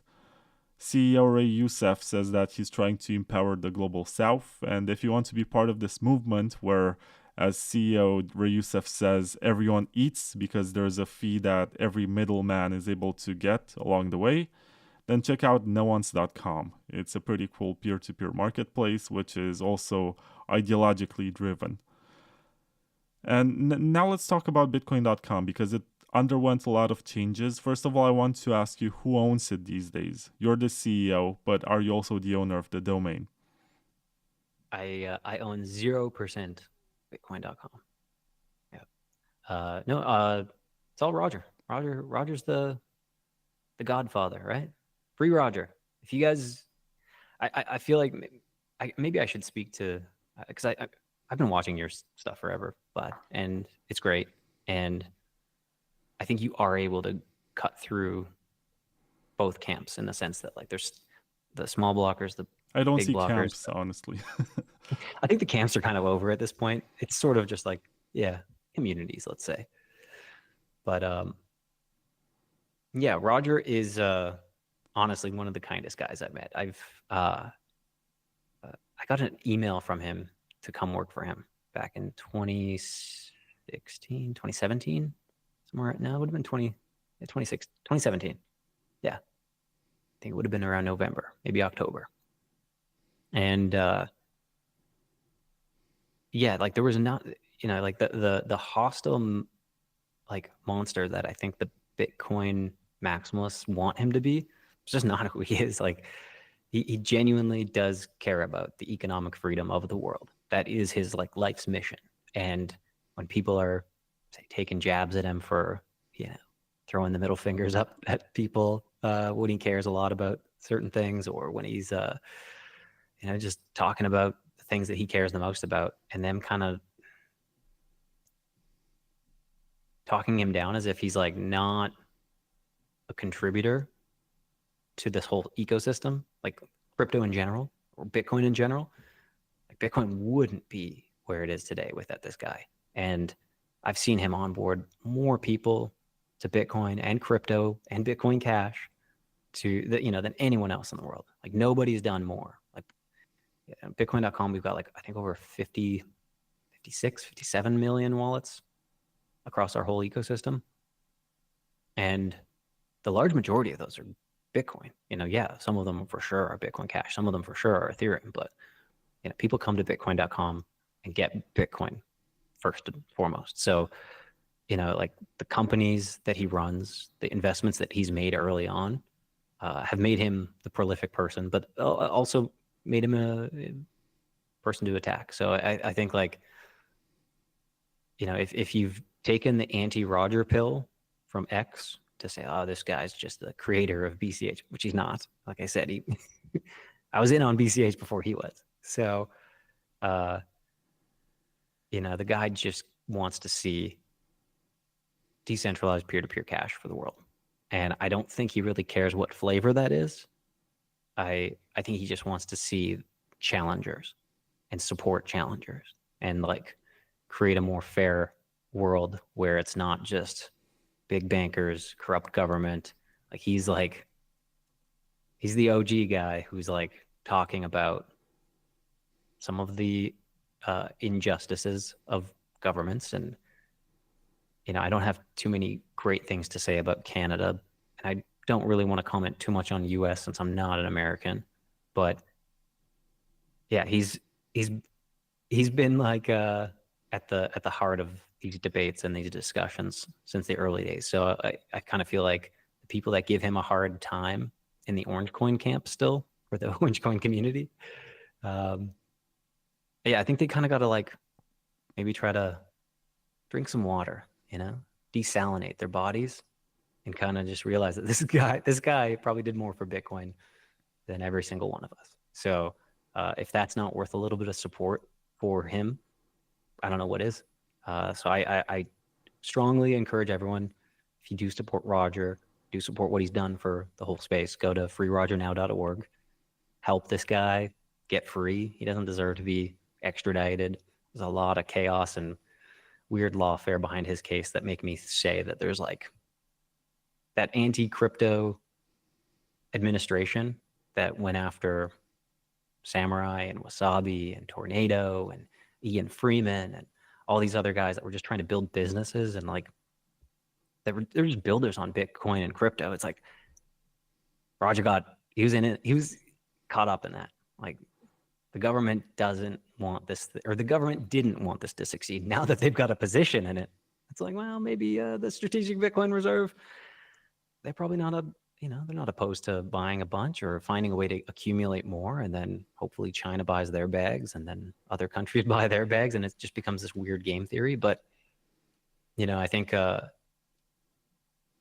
it's not going to be seen as like the US as being like incredibly supportive of Bitcoin building and crypto building until some of these guys are like let out or freed or had their cases dropped or whatever it takes. Because it's like, if you're a builder and you're like, all right, where could I go? Where could I go to go build on Bitcoin and crypto? I don't think anyone's signing up yet to go to the US. Probably going to Dubai, probably going to Singapore, probably going to Japan, going to places where there's like clear rules and consistent, like over a longer period of time where things have been kind of predictable. People, like, if you're building stuff and you're building a business and putting your time and effort and sweat equity and money and, you know, moving your families, you're probably going to want to do that in a place where you're not going to risk, I don't know, the long dick of the law coming after you, right? Yeah, on the topic of freeing Roger, go to freerogernow.org and read the motion to dismiss, because most of the stuff that you might read on Twitter about him, or some of the stuff that you hear from your government, is covered here, and you should read this. You have all the documents, all the evidence. This is basically the way in which he defends himself, so if you want to understand all the points of view, I guess you already know the points of view of the US government and the IRS, but you should read this too. And after that, if you're compelled by the documents and the arguments being presented, there are 14 of them, 14 exhibits, then sign the petition. I don't encourage people to blindly do anything based on some sort of affinity or affiliation. Think for yourselves and read this first. And I just got the most funny comment ever on Twitter about Roger. There's this guy named John. He's at PackArtCollect on Twitter. And he said Roger sold out on Bitcoin. What the fuck? Roger sold out on Bitcoin. He's angry because he's a BSV supporter. Just let this sink in for a moment. Roger sold out on Bitcoin. Is that because the Bitcoin SV people still call Bitcoin SV Bitcoin? I guess. No. Yeah. I think the meaning is that he, or am I misinterpreting this? Sold out on Bitcoin for me means that he chose Bitcoin. Sold out on. Or does it mean that he gave up on something? But he was never on the BSV camp, so No. makes no sense. So when you had Roger on, you were kind of asking him about, you know, would he ever support some of these other L2s? And I think you guys had maybe discussed briefly, maybe it was Rootstock and some of these other things. You know, I brought that stuff up to Roger before as well. And I think he's kind of at least the read I got was like open to anything. Like, he's not a maximalist in any camp anymore. I think for a period, for sure, it was just BCH only. But I think he's kind of like become a little bit more, you know, he's evolved. He's evolved like all of us, you know. I was for sure a BCH maxi for a little while, and then I stopped being that. And, you know, people change. I think, yeah, I don't think anyone sold out on anything. You live and learn, right? I think the market is sort of the best mechanism for humbling anyone. It doesn't matter how big you are. It doesn't matter how right you are. Many consecutive times, at one point you're gonna lose. You're gonna learn. And it doesn't matter if you're Bitcoin only either. If you're BTC only, you're gonna be wrong at one point. Just like, how long has it been? 4 years ago, I was very convinced that Bitcoin is gonna go to $100,000 during the bull market. I remember I was so excited about Tesla accepting Bitcoin. I was so high on the hopium. I was thinking, okay, this is it. This is the moment. We're going to go to 100K. And then Elon, with just one tweet, brought like a 4-month bear market until it came back again. It was insane. And he was pushing Dogecoin at the time. It's still crazy to me that Dogecoin is merged mined with Litecoin, and Litecoin saved Dogecoin. And right now, Litecoin, which is being used much more in commerce, is less popular on markets than Dogecoin. Still, after all this time. It's really incredible. It's, as Elon says, I guess, that the most likely outcome is the most entertaining. We would regularly have these Elon bumps to Bitcoin.com whenever he was doing those tweets.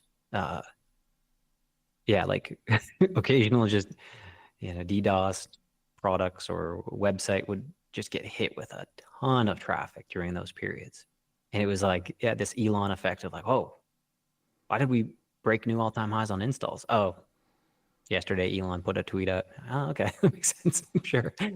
Yeah. Yeah, it's interesting. I mean, I think the shocking thing is that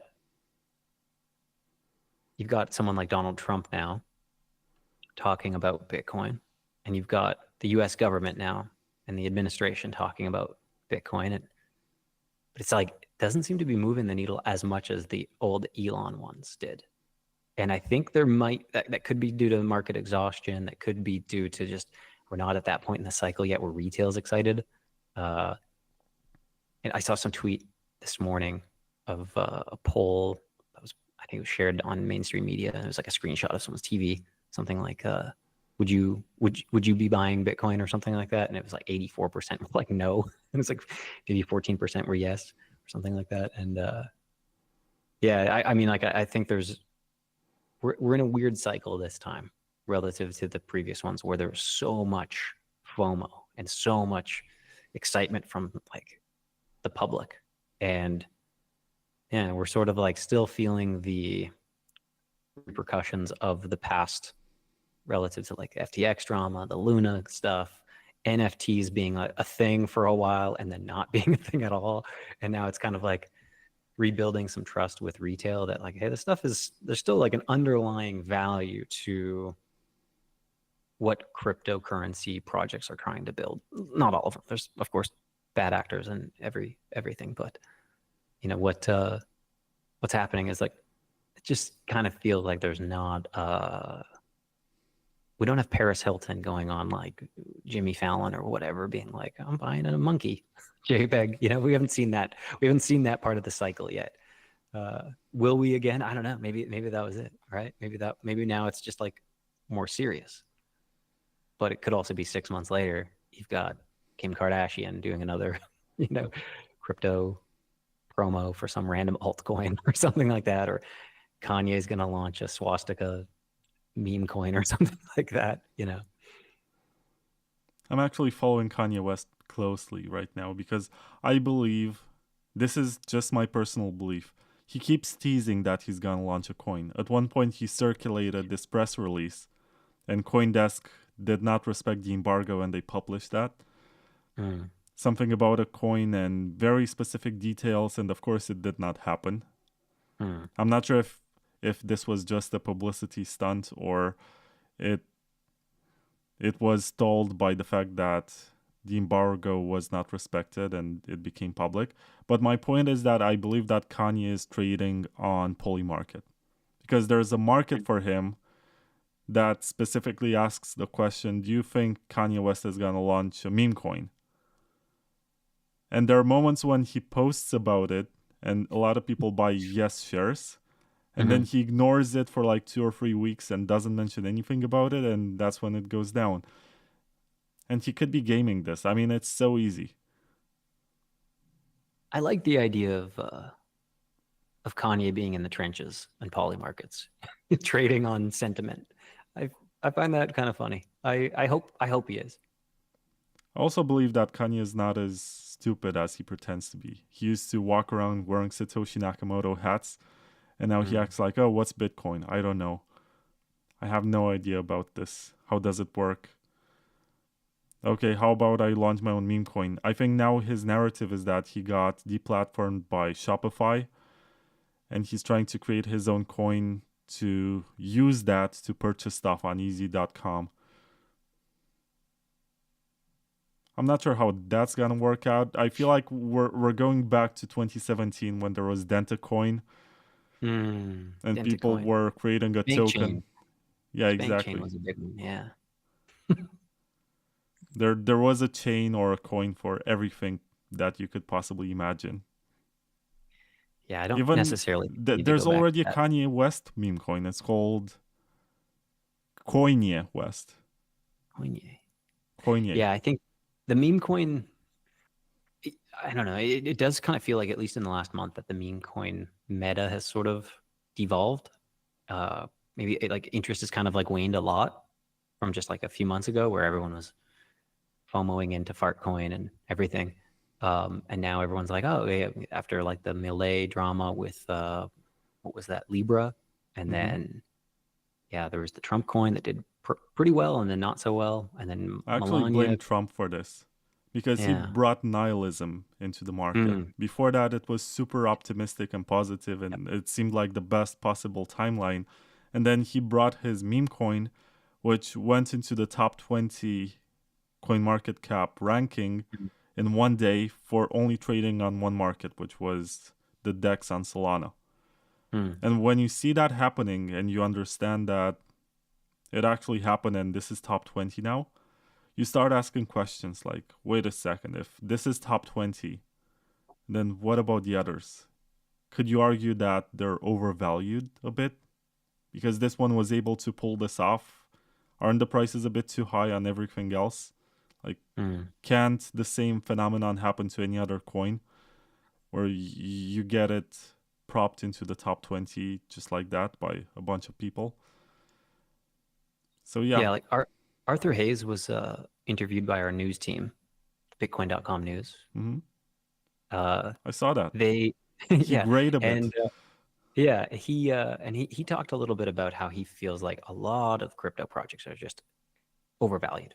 Everything's overvalued, and that his belief is sort of like things need to come down to actually get more investors back in, because like nobody wants to buy the top. And when you look at kind of the on-chain treasuries of some of these different projects, like, do they justify the price that they're currently trading at, or are you just buying the VC's bags, the early investor bags? And it's kind of an interesting. You go through that coin market cap list or the CoinGecko list or whatever. There's a lot of stuff in that top 100 that kind of does occasionally make my head go tilty and wonder what. Okay. Yeah, but the markets, like you said, they can humble you. What would you say is your main takeaway from the block size wars? And if you could go back, you mentioned something about pushing bigger blocks in 2015, but if you could go back in 2017 at that one point, do you believe there was something that could be done to prevent a hard fork? And I don't mean hard fork in the sense of an upgrade. I mean this split between communities. I think a modest 2 megabyte increase would have deflated the potential chaos by a huge order of magnitude. I think it would have made BCH unviable contender from day one. Do you think there was any sort of malevolence at the time? Because the New York agreement was vilified so badly for like a couple of years after. And people signing it were presented as enemies of Bitcoin or something.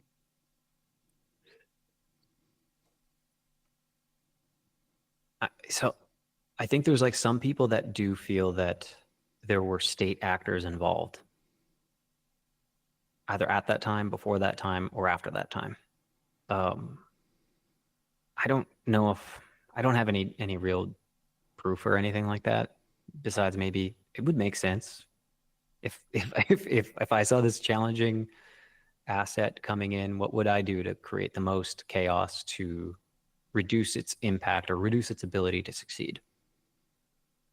A lot of the things that they did hurt, I would say, Bitcoin's overall network effect. And yeah, I mean, if you pull on that string or wear the tinfoil hat tight enough, you might say, yeah, seems fair. Seems like a possible thing.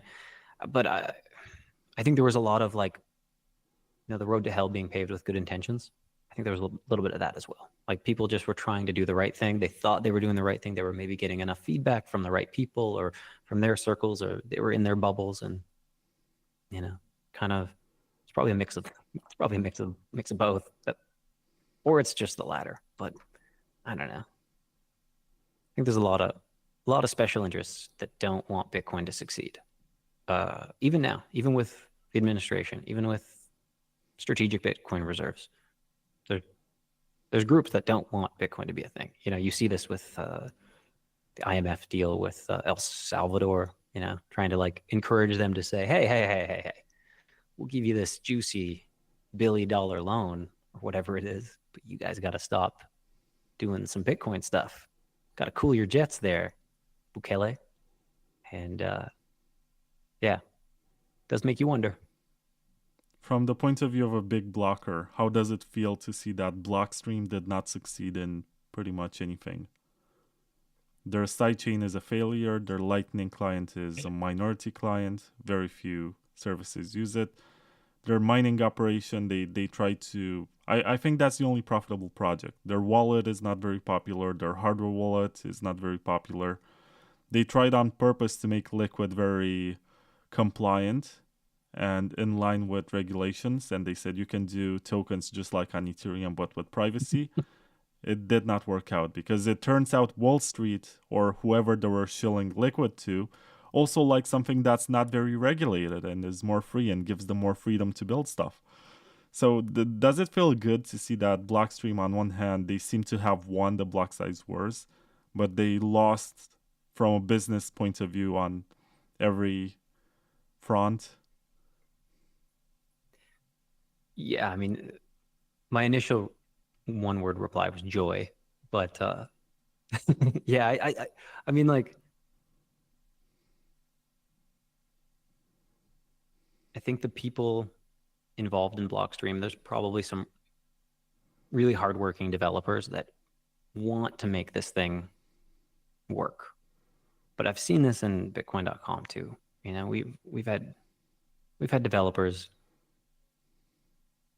that start something and they're just building for the sake of building. You know, there's momentum that's put behind a project, and there's lines of code that have already been written, and it's easier to just try to solve these like little quirks and problems rather than go back to the whiteboard and say, like, maybe we should try something else. And you kind of get this like pot commitment for these ideas. So on the one hand, there's a little bit of, what is it, Schadenfreude? But then there's also like, I would hope that some of those builders that are trying still will come see the light and say, let's try something else. Like, I want more building on Bitcoin. I want more building on crypto. I want to see more people trying things that do support using Bitcoin as a peer-to-peer cash system, whether that's L1 or L2 or some other thing. I do think the permissionless aspect is kind of critical for this thing to succeed. I do believe in self-custody first. You know, and I think like certain compromises may need to be made in the short term, which I think maybe it seems like that's sort of the small blocker camp position, where like it always struck me as really strange that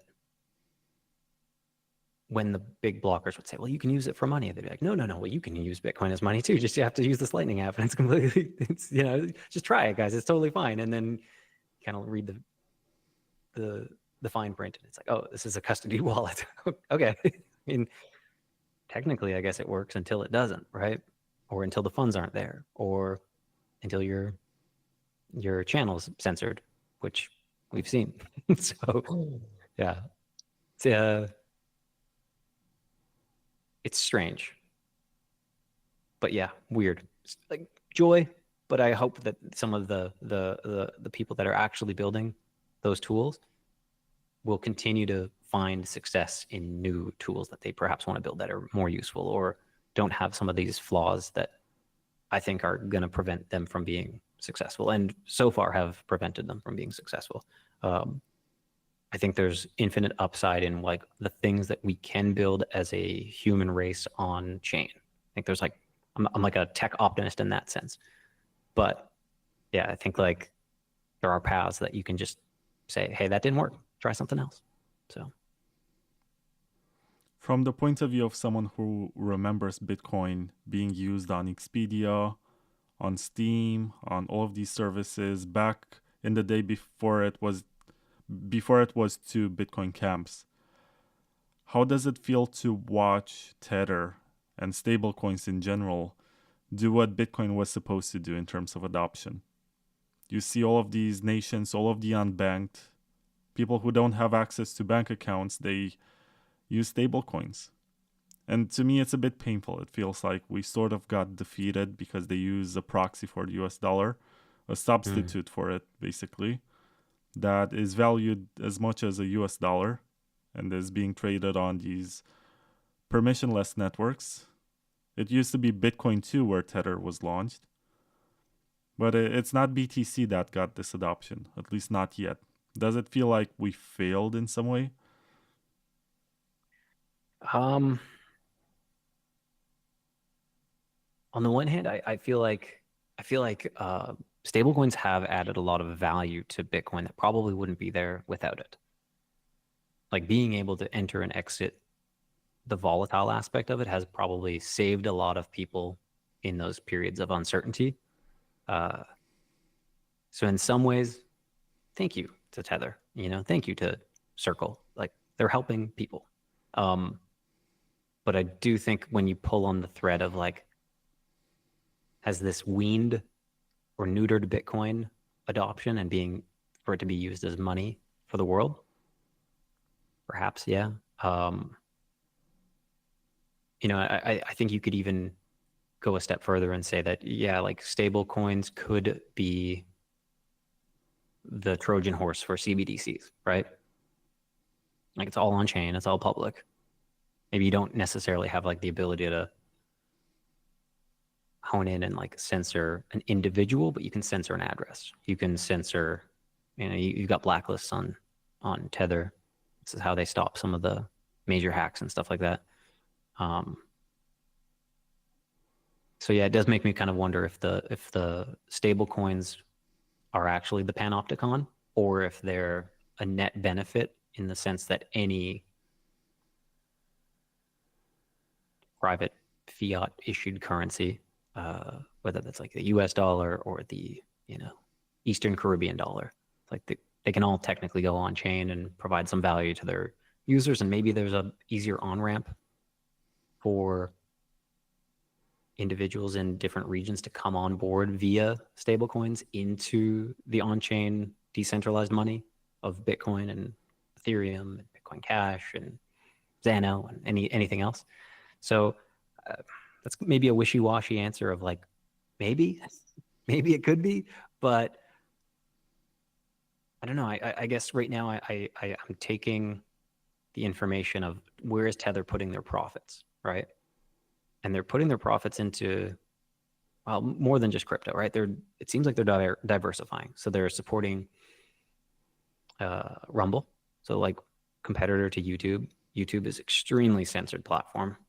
Content creators have a very difficult time saying anything that's even an iota too close to the edge. And Rumble has scratched that itch for a lot of content creators. So that's maybe a net benefit for humanity. More competition in the content space. Great. We've seen their investments into like different payment services and things like that in El Salvador, and making these like different AI plays as well. I don't know. It seems like they don't seem like they're doing evil, if that makes sense. Will that always be the case? I don't know. Yeah. Yeah, there are 2 points of view. There's the conspiracy stuff from journalists like Whitney Webb, who's very convinced that the Trump administration will not do a CBDC because they can control Tether, and that one is going to turn out to be the CBDC. And then you have optimists who say that Tether is basically like the Trojan horse that teaches people how to use a wallet, how to buy coins, because they do need something to pay the gas fee. They need Ethereum or Tron or Solana or whatever. So it's interesting to see this. But I do hope that eventually it all comes back to the most decentralized and resilient technology. And I don't think we've had anything better than Bitcoin from this point of view. We've had faster stuff, we've had more private stuff, but with various trade-offs. Yep. I know we're about 2 hours into this interview and maybe you have other stuff to do, but I want to make this point towards the end of the episode. Whenever there was a talk about a block size increase in Bitcoin, it was controversial because technical arguments were brought. At first, it was about storage. They said, it's expensive to store this. Then, when storage became cheap, they said, well, bandwidth is still very expensive in some countries. And it's sensible at this point to maintain it at this level because, it's hard to get internet in some village in Africa. And you tend to agree. You're like, okay, but then you get Starlink internet. And you realize, okay, you can now have internet in the middle of the desert at the speed of broadband. It's pretty good. It's reliable. Then you're going to get more competition for Starlink. The prices are going to be brought down. But what you really discover during this evolution of technology process is that it was never about technical arguments. It's most likely about social consensus. The fact that some people accept this and some people don't. And what Bitcoin BTC is trying is to keep everyone on one chain, even if they're not happy. And the alternative that they have is BCH, which unlocks some potential, but at the same time has lower liquidity and fewer users. And I still believe that BCH is sort of this blackmail chain. It's running because if anything goes wrong with BTC, it can take the miners, it can become the dominant chain. It becomes more unlikely as time goes by. I think BCH is going to run into existential crisis as soon as more halving cycles happen and the rewards are diminishing. So the price does need to go up for them to be able to keep the operations going. But it's interesting. And it's open source, it's permissionless, it's cypherpunk. And I'm not mad that it's out there. There are people who are mad that BCH exists in the first place and that it survived over the years. I think this sort of competition between networks and the fact that you have alternatives and a backup plan or whatever is interesting. Yeah, like I think do you know who George Hotz is? I don't think so. Let me look it up. George How do you Hotz spell that, George? George, G-E. I know how to spell George. Yeah, H-O-T-Z. Hotz. So George Hotz or Geo Hotz, yeah. He was like the first guy to hack the iPhone, and he was like the guy that got side-loaded apps were working on iPhones, and I think he was like a kid when he hacked the Sony PlayStation, and he's now got he started Comma AI, which was like an open source DIY self-driving car tool that you could plug into certain cars and then let them drive, kind of like full self-driving mode on Teslas and stuff like that. He's contributed to Twitter and contributed to he just started Tiny Corp, which is like a build your own, or I think it's like a LLM in a box company. But he's got a great timeline, and he talks about like the professional management class and how he's just like extremely opposed to like design by committee and like these ideas of these people that just like slow progress to a halt by creating an environment where people are seeking permission instead of moving to just try things. And I think that's something that Bitcoin has kind of been invaded by. It's like they've kind of got a bit of a professional management class within. If you're not in the circle, you're out. And if you can't get consensus, you end up like Paul Stork, who's just been beating this BIP 300 and BIP 301 for how many years now? We've been talking about drive chain. And yeah, it like the permissionless building of Ethereum was one of the coolest things I saw in a long time, where it was just so fast and people were deploying new code every day, new smart contracts, new products that were just launching, and they'd launch and some would fail and people would lose money and some people would make money, and it was chaos. But it was also like fun, and it was also how you got to a point where we have, now Uniswap v4. You've got lending borrowing tools on chain. You've got perpetuals. You've got bull tokens and bear tokens, and NFTs and governance voting, and a whole ecosystem has been built around the tools that were just launched on chain without anyone having to ask for permission. And I feel like that's probably, I mean, Ethereum price, not good right now, but it does make me feel like the EVM aspect of it and the ability for anyone to just deploy code without having to convince the miners, convince the developers, negotiate, meet with people, talk about it for 8 months, think about it, debate it again, gets pushed back another year. Like that is probably the thing that could kill Bitcoin. It's just other projects being able and more willing to move faster. And I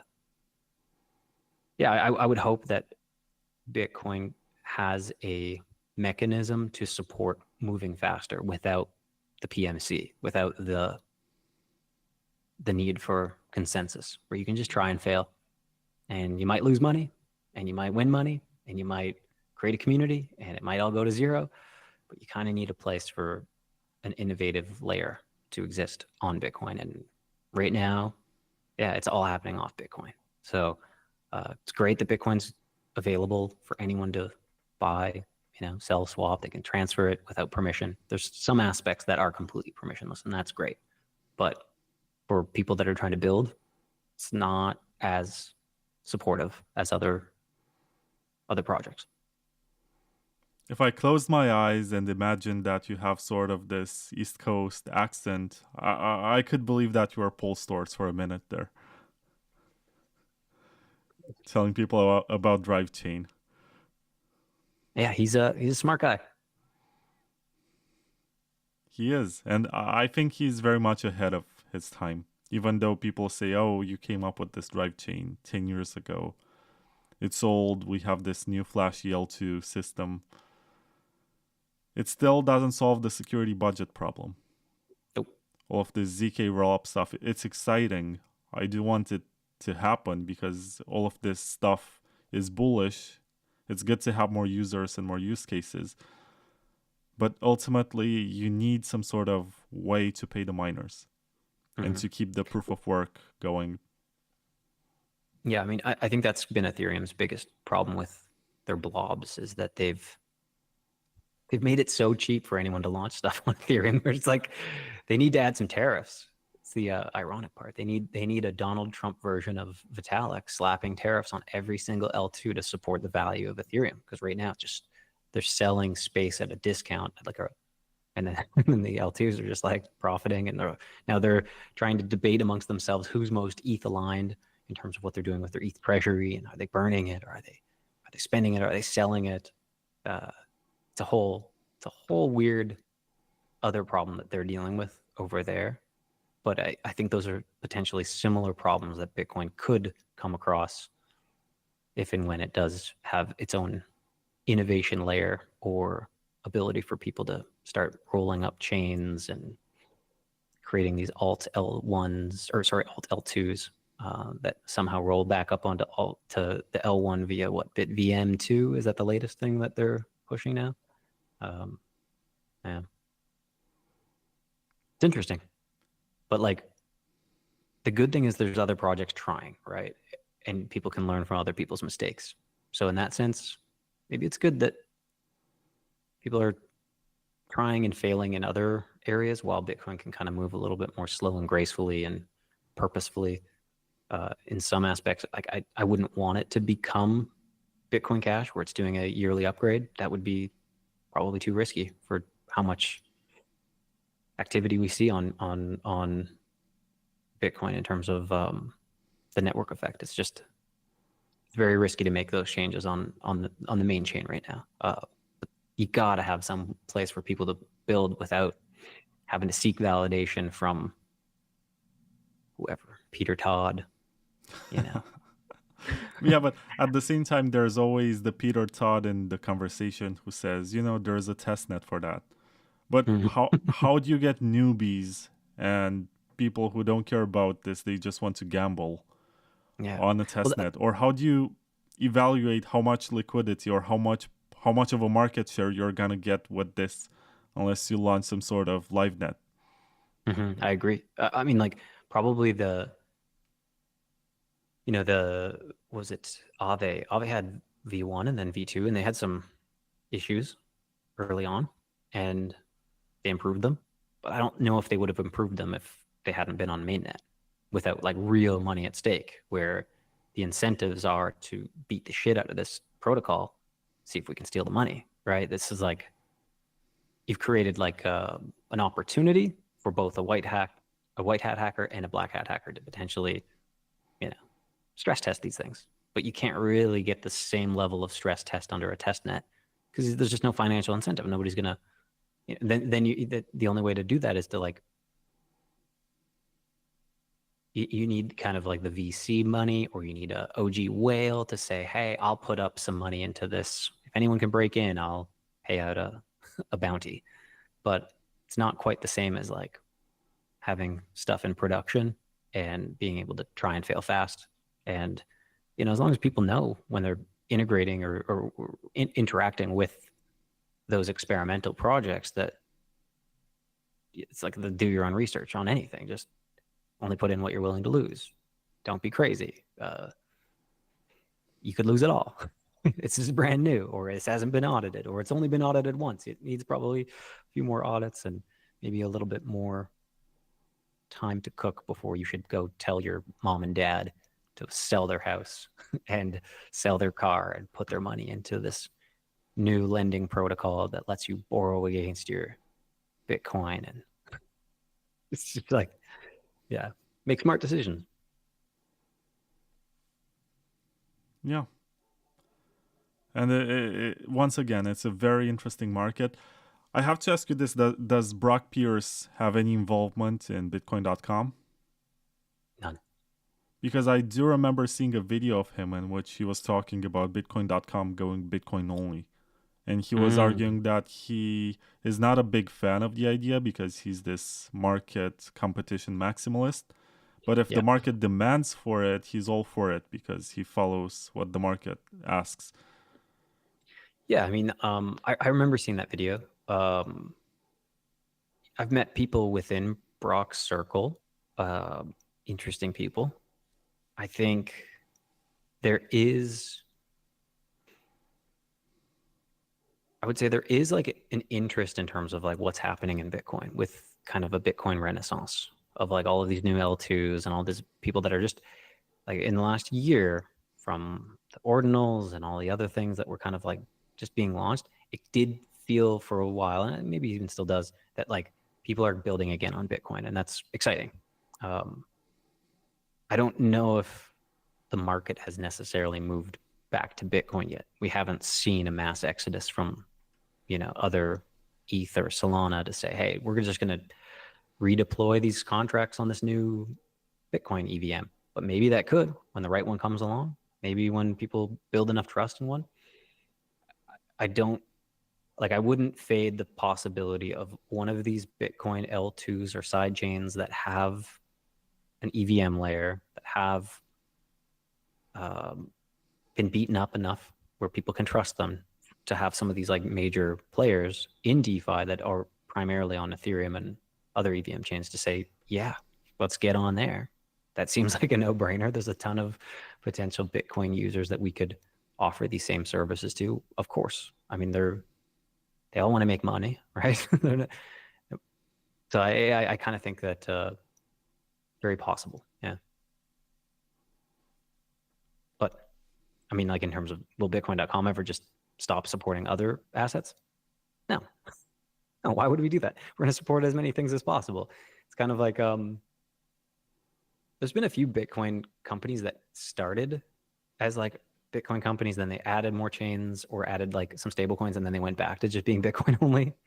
But I don't think they typically do as well as the ones that just kind of like, hey, support the market, support what's happening. There might be new things that come up. Yeah. So I think that having like casting a wider net for new projects, it's great. We want to be able to support new things that are happening, new interesting things, if there's new ways for people to earn using their crypto, and it's safe and it's trusted, and it's been beat up enough. Yeah, we'd be eager to integrate more things. We are looking at Bitcoin layer twos. Like we have devs digging into Citrea. We have devs digging into Strata. We've had guys digging into Rootstock and some other things. So like the interest of having Bitcoin.com support a Bitcoin layer 2 is high. Just whether we can find one that we feel confident enough to say, let's show it to our users, and hopefully it's not going to like be a big giant rug. So will we be the first to integrate one? Maybe not, but like I think once there's some confidence in mainnet L2 that does support some of the ideals of Bitcoin, I would say, and when I say that OG Bitcoin, like being able to use it as money for the world and all the other things, yeah, why wouldn't we? Of course we would support one of these, maybe even more. But I don't know if we'd ever retract and say like, hey, we only do orange coin now. So you recently listed Zano, which is right now number 411 on CoinMarketCap and CoinGecko. And my question is, by which criteria do you choose something that you're going to list? What are you looking for more exactly? Because it seems like there are like 400 projects ahead of this that you could have picked for listing, but you didn't. You went for this one. I think for us, it's like what provides utility for users. And, we do these user surveys across our ecosystem. So anyone with our wallet app, or if you're in our email list, we send out some occasional user surveys. Like what do you wish that your wallet had that it doesn't have right now? And occasionally people, hit it with Doge. They're like, we just want Doge. That's all we care about. But then the recurring thing going back several years for some of these surveys is that privacy is a big one. People want privacy, because if you have any value on your wallet, like more than a few grand, it's kind of scary. You kind of want to be confident that if it's in your wallet, you don't have to worry about prying eyes. And yeah, it seems like it solves a use case for the self-custody angle, at least for us. But yeah, like in terms of like our listing process, I mean, we support every token. We have, Wallet Connect. So like any ERC20 token on any EVM chain, we support in our wallet. We are always looking for new chains to integrate. It's kind of just like what tickles the developers the most, Because again, going back to like, we need a champion for pretty well every project. Like nobody's there is no champion for Dentacoin. Do you know what I mean?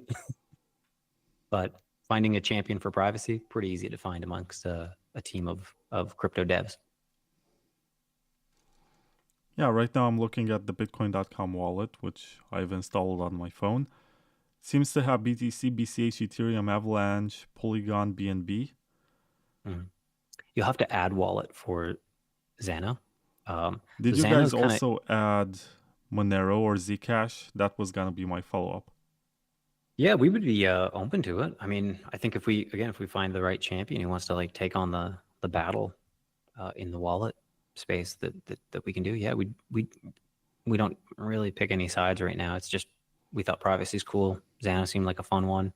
I think we like the idea of I mean, especially because we do think about it from like a profit angle. Like Zano having tokens does give us a greater long tail potential revenue path for the wallet to generate more income through swapping from like a Zano asset to another token on Zano. So being able to kind of support more things with one chain is kind of easier than just supporting one chain that only has one coin. Or like, yeah, Monero, you only get Monero, right? With Zano, in theory, we might get hundreds of tokens as a result of integrating that one chain. Okay, so you believe it's like the next Ethereum, but with privacy? I mean, yeah, I think there's a lot of Ethereum projects that are trying to solve that. There's data ownership protocol. Is it Railgun or Railgun? Railway? Yeah, Railgun. Railgun. There was ZK Money for a little while, and then after Tornado, they kind of went dark on that one for a little bit. Or Aztec, I think they're still around, but I think they shut down the ZK Money part. So yeah, we've been kind of keeping an eye on like the privacy space for quite some time, and then it was just like, well, we got to take a pick on one, and let's just commit for a few months of building to integrate it and see it through to fruition. I think Zano, yeah, has a strong possibility of having its own ecosystem. It's going to be small at first, but all the good things are, right? So, yeah, for us, it's just like an opportunity to support another ecosystem. You know, it's no secret that there's some BTC people that don't like us, and there's even some BCH people that don't like us. Kind of nice to be liked by a community for a change, you know? Zano seems to like us right now. It's cool. I guess this is the best position, right? When everyone has a reason to hate you, you must be doing something right. I hope so. I hope so. Yeah. So, Corbin, how can people follow you on Twitter? You're the CEO of Bitcoin.com now. You've been the CEO for a year or a bit longer than a year. Mm-hmm. You're also Yeah. on these podcasts and live streams. I see you on Twitter Yeah, we / do. X. Yeah, we do these live streams on Friday, Friday morning Asia time. So what would that be? Thursday night America time. And yeah, we do these token narratives, and we just talk about the crypto space as a whole. I'm occasionally reading out some news updates for Bitcoin.com news. Yeah, you can find us at BTCTN, which is the Bitcoin.com news channel. Twitter, we've got at Bitcoin.com, which is like the official brand domain. Twitter, and then we've got my own personal, which is just at Maple Syrup Sucker, but instead of ER at the end, it's just R. I think due to character limits or something like that. Old alias. But yeah, you can find me there, and yeah, make sure you come check out Bitcoin.com. Like if you haven't seen it in a while, play around with the news, try out our wallet app, self custody. If you want to try out Zano, go download the Bitcoin.com wallet app, hit the add wallet, and then you can add Zano in there. We haven't enabled it by default on all of them because you do have to sync the whole chain because privacy wallets are fun. they all need to be synced, whereas our backend can pre-sync wallets for Bitcoin and some of these other chains. So yeah, go try out Zano, play around with it, try out Bitcoin.com. Yeah, we've been around since the news has been around since 2015, but the wallet's been out since 2017. Got swap by SideShift in there as well. You should go try out the swap feature by the show sponsor SideShift. Actually, SideShift was like one of our earliest integrations into the wallet app. So they launched their first API, and it was kind of like built around like Shapeshift was like a really big swap provider for a while, and then they had to add KYC because they were American, and again, all these like anti-crypto things were just making it so hard to do crypto businesses there. They had to kind of like neuter a bit of their product to make it work. They've since added like Thorchain and some of these other like things, which I think are still having their own issues at the moment. But SideShift came around and they just had this like easy plug and play swap API that made it very easy for wallets to change from one asset to another. And yeah, it's been very useful for our users. So folks that want to come into Bitcoin, they can. When the market's too rocky, they can get out, go to stable coins or go to other assets and try out more things, play around with DeFi, do some earning with self-custody. Yeah, it's just a good beginner-friendly wallet. Yeah, and something I forgot to ask you about, and I feel like an idiot. It's so late into the episode, but maybe it should be out there for the people listening to this. What was it like from your perspective when the BCH camp had at Bitcoin on Twitter and our BTC on Reddit and Bitcoin.com, while the BTC camp had our Bitcoin and I'm not sure which Bitcoin account they had on Twitter, and the website is bitcoin.org. Was it confusing? Did you get a lot of emails or something from people who were not getting it? We still get emails, but we get emails about some really strange stuff. Like we'll get emails about other people's wallet apps, and they'll come to bitcoin.com saying, "I lost my Bitcoin on this wallet app called Coinbase. Can you guys help me?" We'll get a lot of strange strange messages from stuff like that. So yeah, I mean, like it does happen where people do get confused that Bitcoin.com has this like very valuable domain name, very easy to type in. And there's this assumption that it is the official place for Bitcoin. And I mean, we've made it as easy as possible for people to get into Bitcoin. So we've come a long ways from the old days of, trying to push a little bit more on the peer-to-peer cash, BCH only kind of vibe. But and we've evolved as a company, and I think we're eager to like help more people get into Bitcoin. Like that's kind of what it's all about. Bitcoin is the gateway drug to everything else. We support Bitcoin and everything else. So do more gateway drugs, right? Speaking of and everything else, John at Packard, the guy who wrote the funny comment about Roger selling out to Bitcoin, he asked, why no BSV on the Bitcoin.com wallet? I think we're probably more likely to support eCash than BSV. I think there's been a lot of litigious work around the BSV camp that we wouldn't really want to touch. So I don't think there's any rush for us to risk launching it and then not integrating some feature that some of the bad actors say is now like their copyright or something like that, or their trademark. And it's just, why would we bother? So, you can export your private keys and import them into your BSV wallet. Have some fun. But yeah, we're probably not going to be jumping into BSV anytime soon. Lots of other projects that I think are more interesting. And again, goes back to like, who's the champion of this project? There are no champions of BSV at Bitcoin.com. Sorry to say. Yeah. To me, it's never really been interesting, but that's another conversation for another day. Yeah. Anyway, congratulations on the good work you've been doing on Bitcoin.com. Seems like Thank you, man. Right now it's one of the most balanced news outlets out there. I prefer it over CoinDesk, or I'm not even sure if Cointelegraph is still around doing the same work. Bitcoin Magazine has gone full Trump. And you guys are more balanced. You also present news about Russia and China. Mm-hmm.